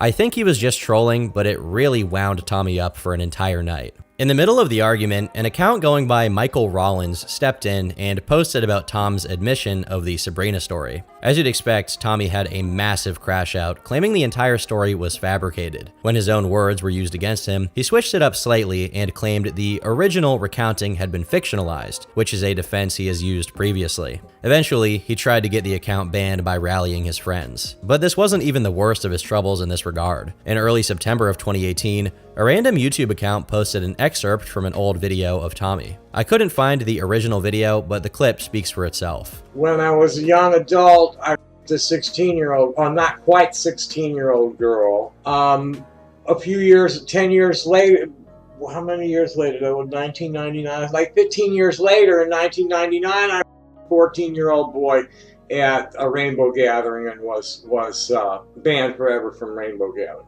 The 1999 incident is worth highlighting because back in 2016, a Rainbow family member claimed the reason he'd been kicked out of the 1999 Rainbow Gathering was due to an accusation of CSA, which definitely gives Tommy's words a bit more credence here. But as all of this came to an end, he was even having troubles outside of the internet, as he supposedly got in some issue with his landlord. Although I can't find the post, there were claims he planned to stiff the landlord out of some money. This eventually led to his eviction, forcing him to get a new place. With that, he decided it was time to finally change his life around. Well, kind of. He petitioned to have his name changed from Thomas to Tommy. Tommy spelled Tommie, which is what he's been going by for quite some time. This was eventually granted, but because he's kind of silly, he was expecting it to happen way sooner than it reasonably could. He then admitted that despite his new place having a no smoking clause, he was casually smoking outside, because mortal laws don't apply to him. Honestly, this is the one detail about him that I actually like. That's cool. Ha! Awesome. Based. Around the same time as his real-life encounter with Pete went down, he received an answer about his inquiry with his congressman. To quote the letter directly, despite the sheer breadth of accusations, there was no proof of anything illegal, and they weren't going to do anything about it. And that wraps up the year of 2018. As he continued to have his fits of rage well into the beginning of 2019. It frustrated him to no end that despite his best efforts, he just couldn't do anything against his trolls. But then he got the most brilliant idea: to make the trolls destroy themselves. He started up his own discussion forum, where he would be in complete control of the discourse, but it immediately backfired, with trolls flooding in the moment it came online. He tried banning them, but they multiplied quicker than his tech-illiterate hands could smack them down. So that attempt crashed and burned, but he still had his gem business to worry about. But just when it seemed things would go the way they had previously, a wild rainbow family member appeared. A man named James Parisho showed up to the gem show and searched for him, strapped with a firearm, looking for Tommy. The first time he went, he didn't find him, but the second time, he actually found the booth, and he got him to talk on livestream. He didn't do anything, just talking to him about the stones and pretending not to know him. He eventually walked off and showed the Sabrina confession video to the viewers. I'm positive that that's him. Absolutely 100% certain that this is the same person. He then went to the Rainbow Gathering Facebook page and told everyone that Tommy was at the gem show, also showing them the Sabrina clip. While there weren't any other live streams from James, it's presumed he kept hanging around the place. And when Tommy found out about it, he immediately started up his own live stream where he accused James of being a stalker. He then called the Tucson police on video, revealing he had already opened a criminal case against him, but that he wasn't able to contact the officer working on it because he was currently off duty. The operator didn't provide any alternative contacts, and it was clear they weren't interested in him. It ended the same way all his other calls do, failing to achieve anything. In fact, it seems James's efforts managed to get Tommy banned from the show, according to comments left on the video. He later confirmed this in another video, claiming James was able to convince the event organizers that Tommy was a predator. A few weeks after this happened, Tommy got possibly the best news of his life. The Kiwi Farms was down. He immediately started up a live stream, announcing this was likely the work of the Tucson Police Department. He based this on a splash screen seen on the site, which claimed it had been seized by a coalition of law enforcement agencies, including the Tucson Police, the Mossad, which is like the Israeli CIA, and the Russian FSB. An email and phone number had also been provided. As you'd expect, Tommy was beside himself with joy, believing that his endless screams into the void had finally borne fruit. The only thing he needed now was $15,000 for a camper van so he could finally escape all the trolls that still hounded him. But then, about an hour into the stream, his hopes and dreams came crashing down. So, 8chan Cowboy, you guys just made a big mistake. Looks like this is a game. Kiwi Farms has not been seized. The number on there belongs to Millennial Turkeys. He'd soon find out that this wasn't correct either. When he decided to call up the number, it turned out to be none other than Null, the owner of the farms himself, who went on to have an almost hour-long confrontation with Tommy Tooter. Their little chat doesn't stay civil for very long. Tommy tries to essentially mog Null by talking about all of his viewers, which, in fairness, he was getting more than he usually did. Null can barely keep it together as he keeps laughing at Tommy, who just doesn't understand how stupid he's being. As Tommy was reading the chat, a bunch of people were feeding him some false allegations about Null, and because Tommy is Tommy, he believed them utterly. Yeah, you watching the chat? I'm watching chat. Oh, yeah, I'm gonna take your world apart, Josh. You guys groomed Michelle Delaney, and the Winstead police are looking at those videos and the chats. The stream pretty much goes nowhere, but it's a lot more entertaining than what Tommy usually gets up to. After threatening Null with a RICO lawsuit, he eventually just hangs up in frustration. It was around this time that Tommy started catching a lot more flack from his side. You see, an intersex YouTuber going by Michelle Marie Darlene made a video about Tommy, where they accused him of not being a genuine trans person, highlighting the Sabrina story and his general behavior. Tommy got extremely mad about this, accusing Darlene of being a troll and also adding Darlene to the criminal complaint, which we know will never be actually filed or taken seriously. He then calls the local cops on them, which has about the same reaction that you'd expect. There is an active complaint about the gang. I haven't told them about this latest development yet. If you'd like. So let me get this straight. You live in Arizona, and this individual in Winston, Connecticut is making comments about you on his No. This is more than comments. She's doing whole talks about me, discussing me with people. It seems the pressure was enough for Darlene to stop talking about him, so I guess he got at least a little bit of a win there. But despite his best efforts to stay hidden, Tommy was about to become more famous than he ever could have imagined. Null went on a live stream with infamous law tuber Nick Rekieta, where they discussed a range of topics, including the legality of the Kiwi Farms. Tommy Tooter thought that Nick was acting as Null's legal counsel. By association, this made Nick Tommy's enemy number one. He watched part of the live stream and got very mad, which is pretty pretty par for the course. The same day, he released a video calling Nick personally. The call doesn't really go anywhere, as he basically just tells him he's an evil racist and promises to call the Minnesota Bar Association, trying to get him disbarred. This got a little more attention than he expected. The very next day, he started up another stream, this one titled, "The Incels Are Real Mad at Me," after the comments on the last video were swarmed by people who were pretty upset with Tommy's conduct. He does make numerous mentions of Nick, still threatening to get him disbarred. He also casually admitted to the fact that the Sabrina story wasn't even the last of its kind. We already knew that, but it was bold to admit it in front of everyone. But more so than what he says, the important thing is who comes to visit him. First of all, he takes numerous calls from trolls, which includes a good grilling by James Parisho. But even more ridiculous than that is a visit by none other than the host of Drama Alert, Killer Keemstar, who blesses his chat about an hour into the stream. He's soon joined by Nick himself, and together they do a little bit of trolling as Tommy starts an investigation into Mundane Matt, by which I mean he's told something happened and believes it. I'm talking to somebody who wanted some tips on coming out to their family. And you're talking about Mundane Matt, he's in some sort of weird, like, he held a girl at knife point for a kiss, like when he was a kid. Mundane Matt held a girl at knife point for a kiss. Yeah, Mundane Matt got my nephew flashbanged. Sneaks O'Reilly. Anybody like you who has a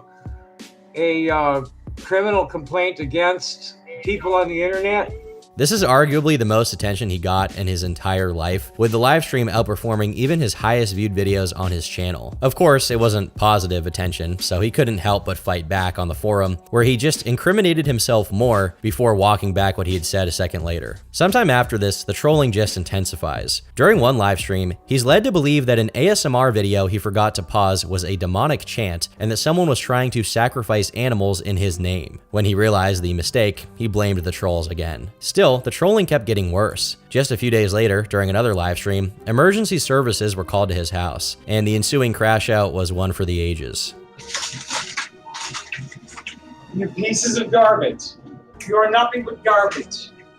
You just wasted the energy of 2 pumpers, a ladder truck, and an ambulance. Do you know what it costs to move 2 pumpers, a ladder truck, and an ambulance to somebody's house on a false alarm? You utter pieces of...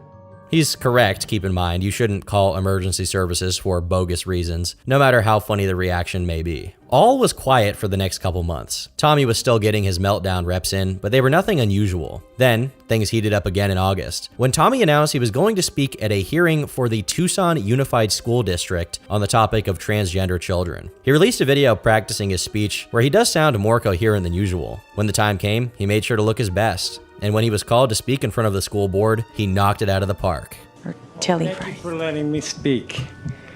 I'm a trans feminine person, and I was asked to come and just speak on the importance of LGBT education in the primary grades for one reason.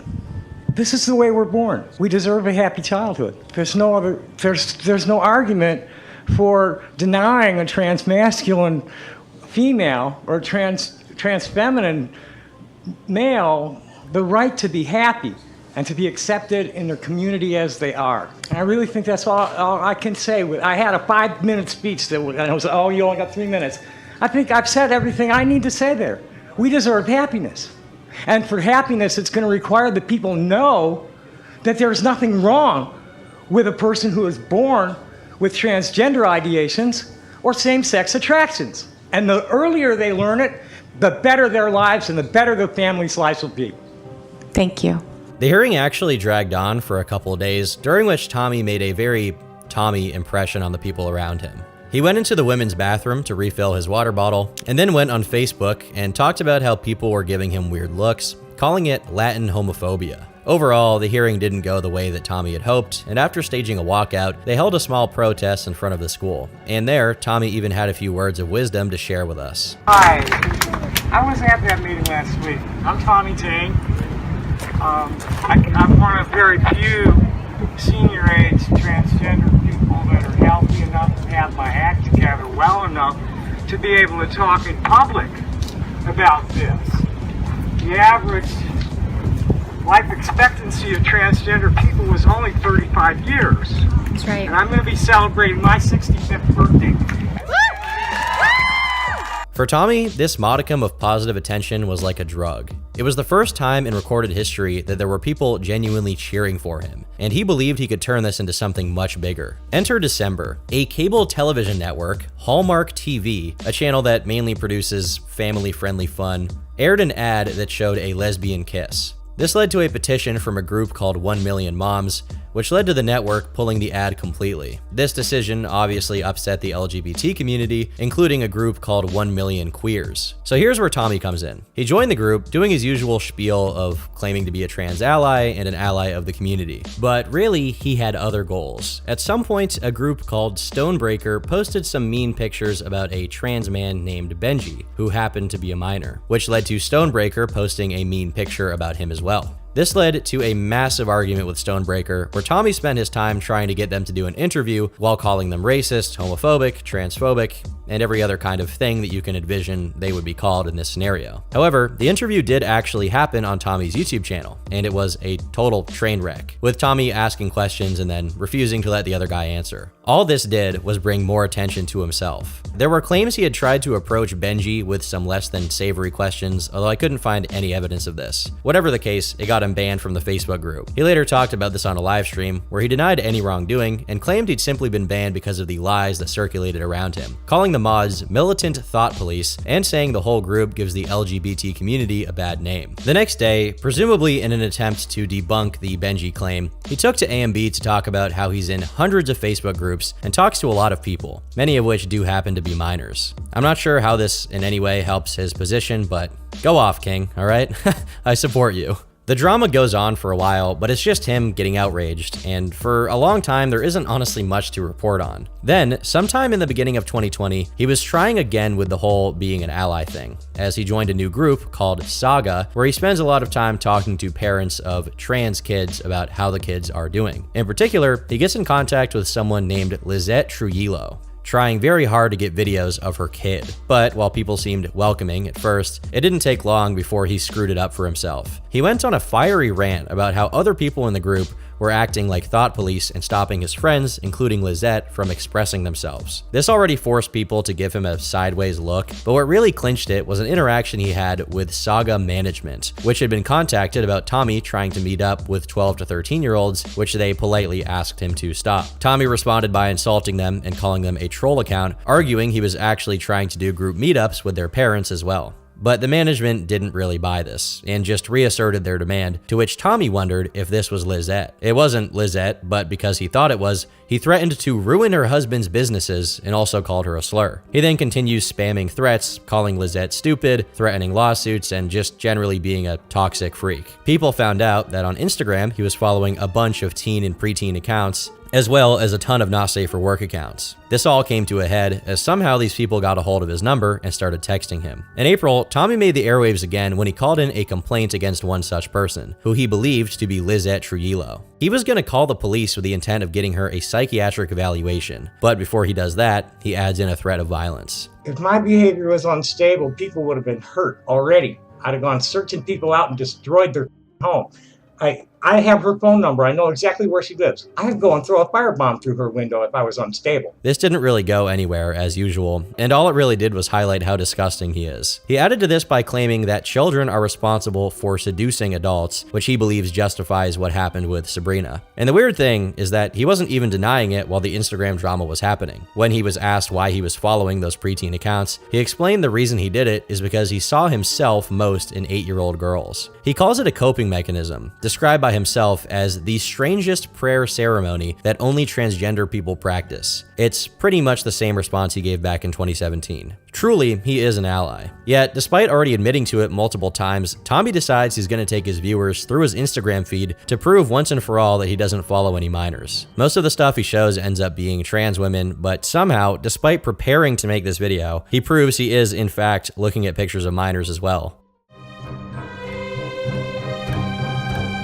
So he screwed up again, but hey, that's okay, because he soon announced something amazing. He was going to get married. or so he claimed. On Facebook, he met a man named Robert Gulick, and almost immediately, he started waxing poetic about how he found the love of his life, happy how they could use each other in a salutary manner. But who is this man that he fell head over heels over? Robert, as it turns out, is a disabled man that competed in the Paralympics. For this part, Robert just seemed really confused, giving fairly uninvolved answers to Tommy's poetic ramblings. Regardless, Tommy got it in his head that Robert was the love of his life, and he already started working out a plan to meet him. Since Robert lived one state over, Tommy would have to drive, but he didn't have a car. So he made a post where he asked generous donors to give him enough money for a car rental. He also said they would need at least $10,000 to get a car that could handle him and Robert's collective weight. When people questioned whether he was taking things too seriously, too quickly, he dismissed them outright, claiming this was the partnership he had always imagined as a child. At some point, people started claiming that Tommy had a plan to sell off a bunch of Robert's stuff, although I couldn't find any proof of this. Nonetheless, a user on Facebook brought this up to Robert, claiming Tommy was very likely to rob him. The user also exposed Tommy for a few other failings of character, like his habitually messy Asmongold dungeon. Robert took notice, thanking them, at which point the user just kept exposing Tommy. Despite this, the meeting was still planned to happen. Tommy insisted they were getting married, although he refused to share proof of Robert ever proposing. He also casually flirted with Robert, who, again, was accepting the meeting, but it's hard for me to tell if he even understood what was actually happening.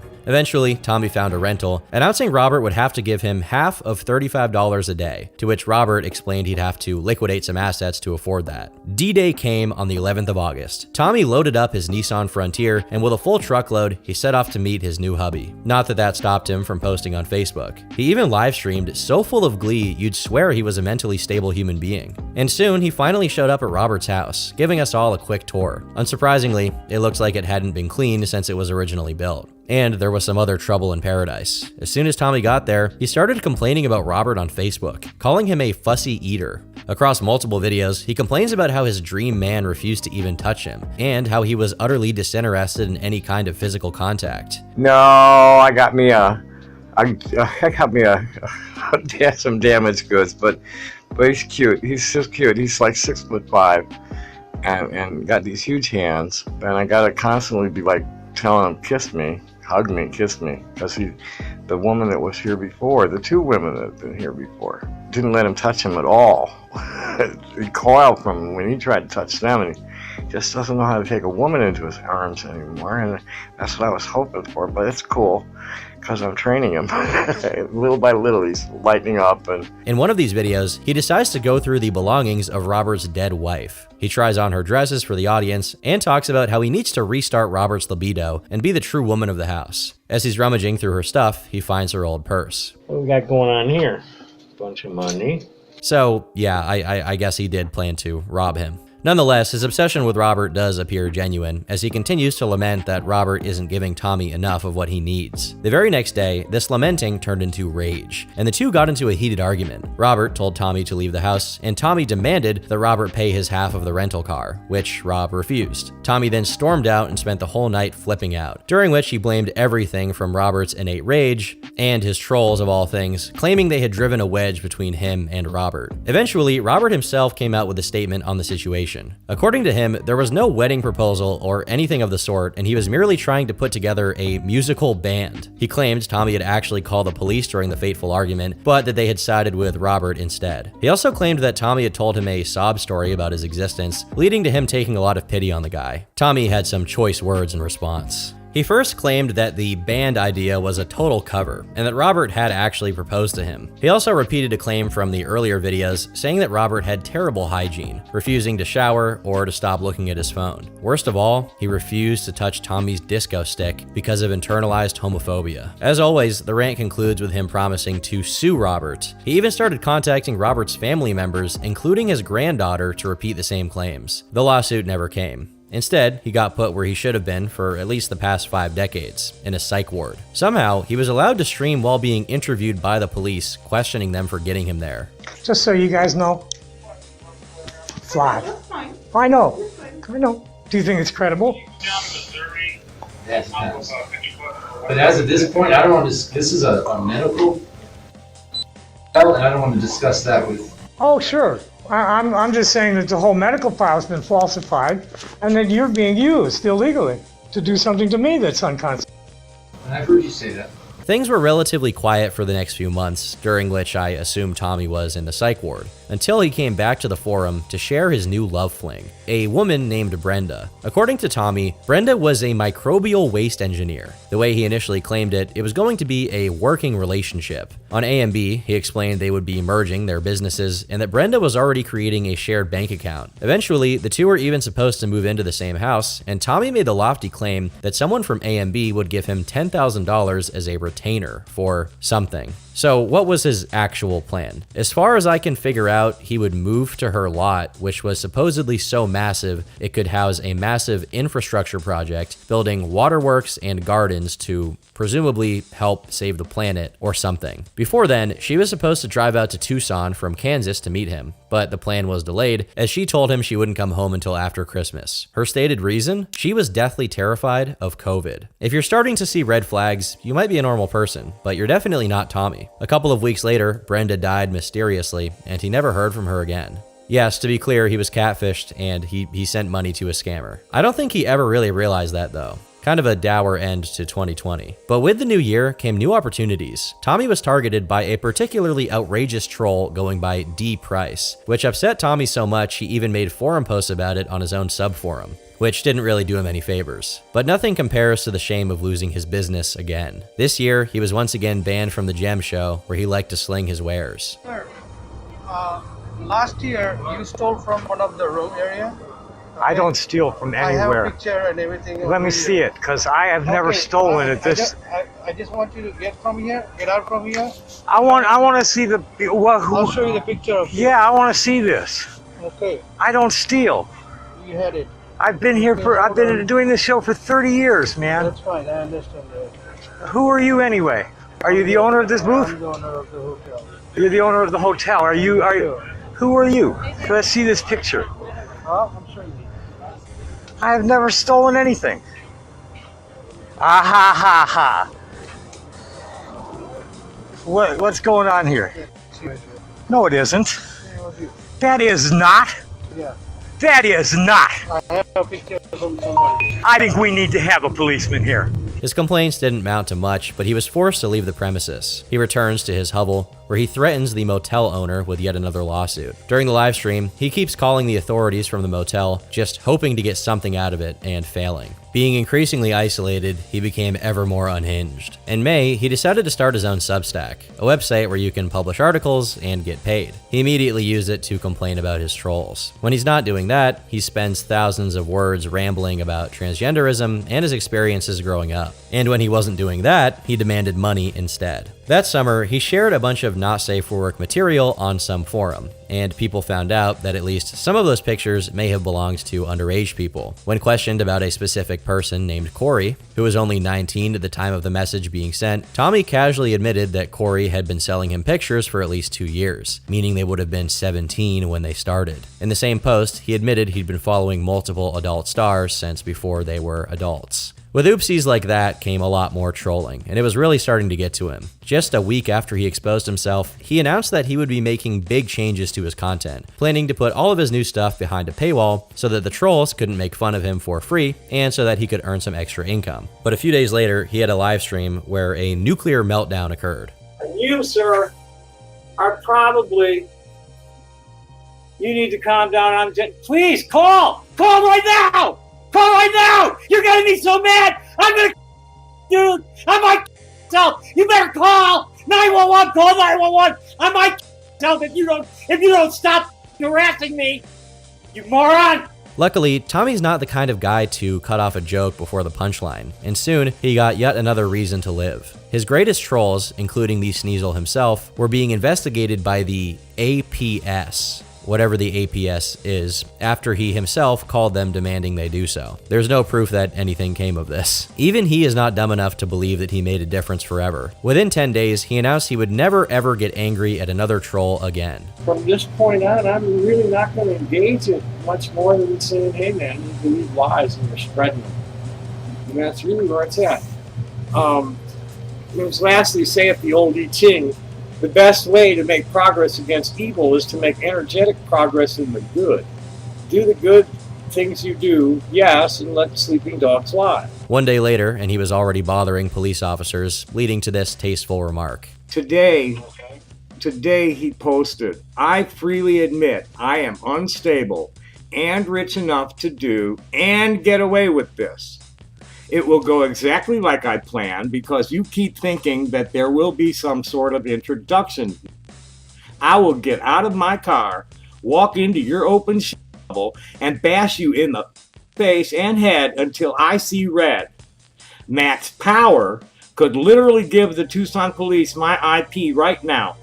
You, Tom, no one is coming to save you. Now take the beating like a man and shut the f*** up. Yeah, as it turns out, he wasn't done throwing bile, and the internet wasn't done dishing out as much bile as Tommy. In September, he released a video response to Cami Docs Girl, who said that LGBT groups should actively reject Tommy from joining due to him being a creep. In the response, he does his usual shtick of threatening a lawsuit and physical violence. But what's more interesting is the in-depth look into his state of mind. He admits he's been on the bottom mentally and physically, and he's unable to sleep due to a sand flea infestation. He's generally pretty low energy here, rambling and not really giving off that typical air of self-importance. But there was some actual reason to cheer. A few days prior to this, his uncle died, and sad as that may be, he was bound to receive a third share of $55,000 in inheritance money after expenses were paid. He immediately committed this money to buying a bunch of gems and buying a few unnecessary things, and then saving whatever was left to eventually get into real estate. Ecstatic, he went into a manic state, in the midst of which he ended up exposing his disco stick on Facebook Live, which was somehow re-uploaded to YouTube uncensored. Obviously, I'm not going to share that here, but it's far more horrifying than you can ever imagine. This wasn't even the first time he was accidentally naked on stream, by the way. There are a ton of videos of him walking around pantsless from at least 2018. Despite being high on life, he was still trying to get the forum taken down, contacting every single law enforcement agency that would take pity on him by picking up the phone.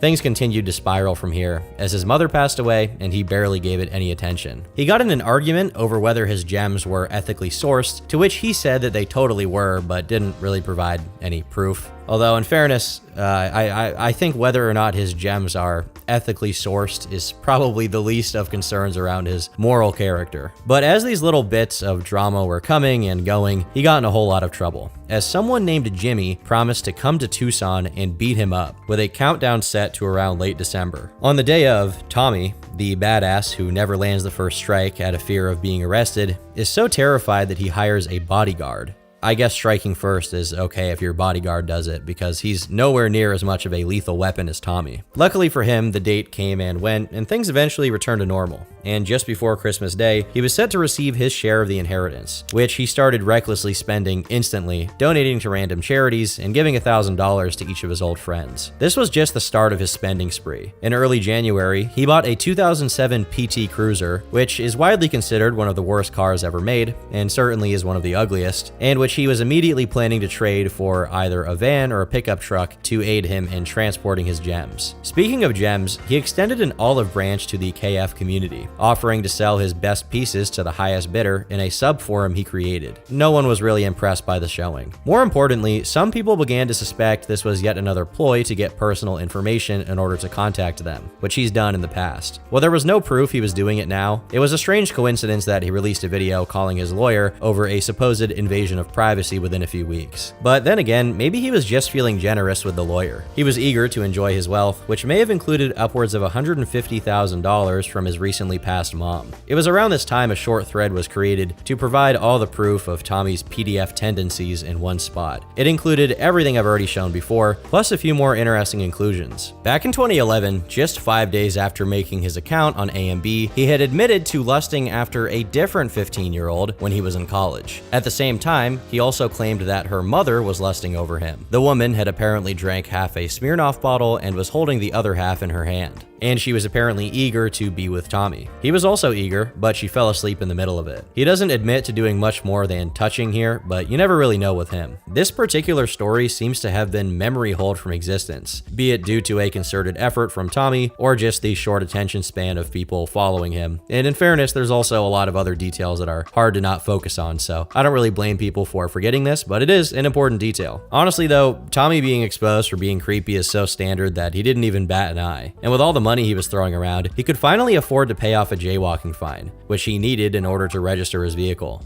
It's somewhat unclear what actually happened to that car. Based on his post on AMB, the engine broke down and he was supposed to receive insurance money for it. In the same post, he said he was already looking to buy a new one, this time a Jeep Patriot. In a later post, he explained what broke the engine on the PT Cruiser was filling it up with contaminated gas, which begs the question of where the hell he was filling it up, as it couldn't have been a regular gas station. But this wasn't even his biggest waste of money. In early February, he announced he was going to take over the Papa River site, which used to host a mineral show, and convert it into an RV resort, which he would call the Ray and Lynn Arriaga Memorial Arts and Entertainment Center. He was very eager with the preparations, already planning to purchase equipment for staff, including Lenovo laptops that will be used for live streaming. The details of how this resort was supposed to operate are kind of murky. Later that month, he planned to buy 1,000 pound worth of herring and lox at $5.50 a pound and $12.50 a pound respectively. And when I say herring, I do mean fish. Since it's not clear whether he was buying 1,000 pounds each or combined, the amount he was paying may have ranged anywhere from $5,500 to $18,000. But why was he buying so much fish? Well, he wanted to open a restaurant, which may have been attached to the RV resort. But within weeks, issues started to crop up. Supposedly, people who promised to invest in the project started ghosting him. Still, the plans continued for some time, as he promised work was being done. By the next week, though, news on the project stopped coming in. By March, he was already dreaming about buying a house instead and turning the front yard into a garden.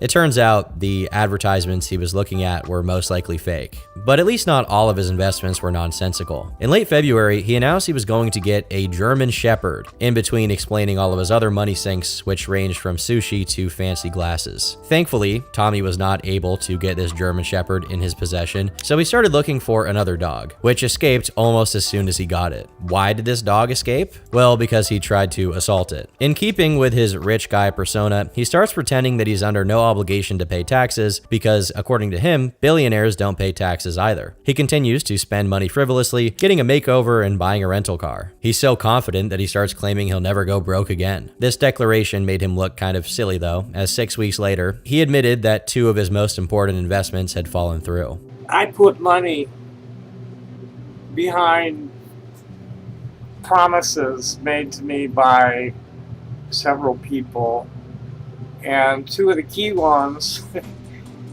have not worked out.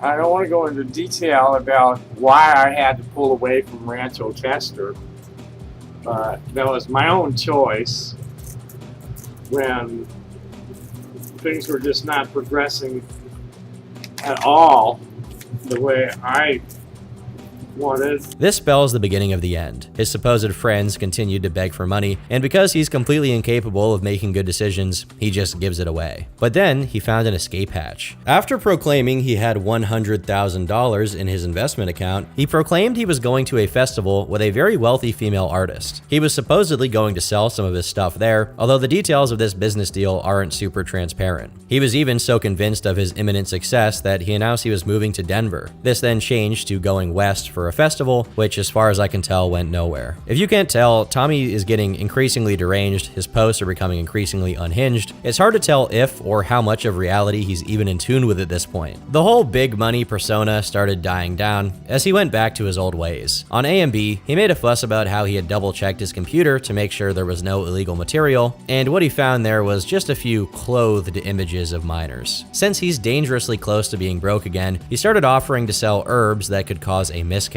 This was in response to the Supreme Court reversing Roe v. Wade, which removed federal protection for abortions and allowed individual states to have their own abortion policy. But selling these herbs didn't work either, so he tried one last gambit. He arranged with some people in San Diego to use their storage unit to store his stuff, which he presumably planned to sell in the area. For his trouble, he got a ticket for texting and driving. It doesn't seem anything came of his San Diego adventure either. By now, Tommy was in dire straits. He was looking for a new place to live and was third in line for a hovel that he could barely move into. A month later, he bragged about how the Denver venture, which was still ongoing, was going in his favor, as he'd be allowed to show his gems at the Denver show. A day later, he announced how it got all screwed up because he was defrauded on tickets that would get his associate from Zambia into the US.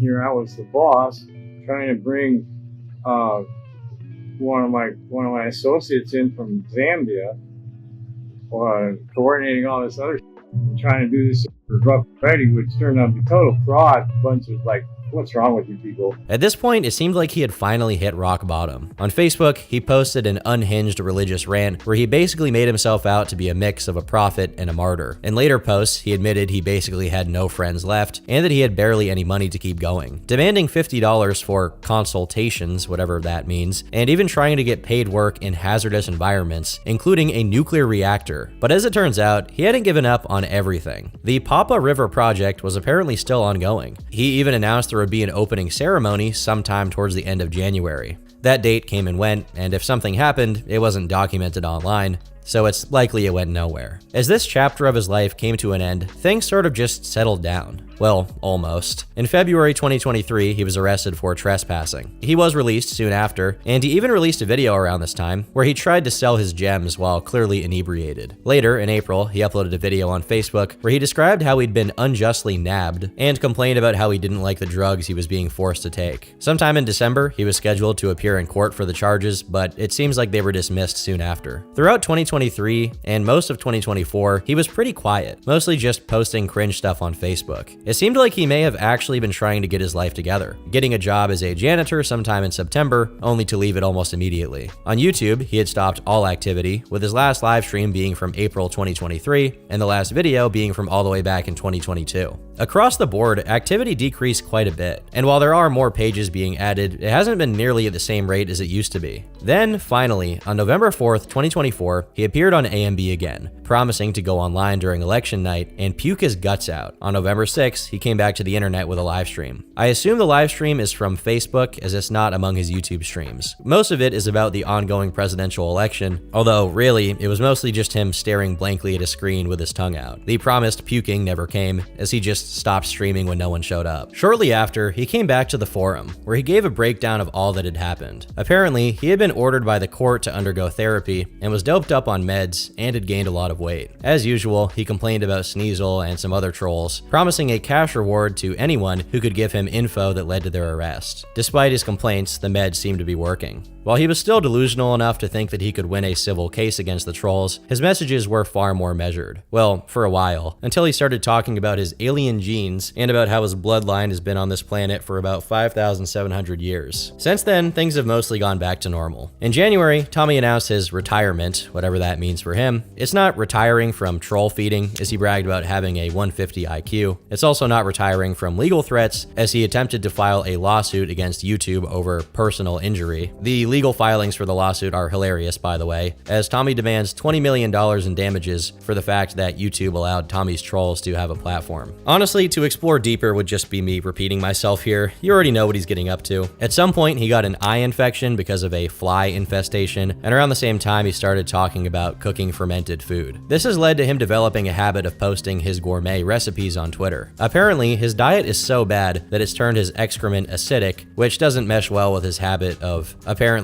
pooping every time he sneezes. At this point, he periodically leaves the forum to rant on AMB, pretending like he's not reading every post that's ever made about him. He also still releases articles on Substack, spamming them out with the help of Grok. Ironically, he really hates Elon Musk, and not long after paying $250 for it, he demands a refund. This was seemingly because of Tommy's strong pro-Palestinian stance, and he followed it up by demanding that Elon pay him money. At the same time, he was trying to get people to give him money to start a charity, so it might have something to do with that. Most recently, he was seen at a community drum circle. At 70 years old, his behavior hasn't changed a bit, and at this rate, he'll probably be doing this on his deathbed.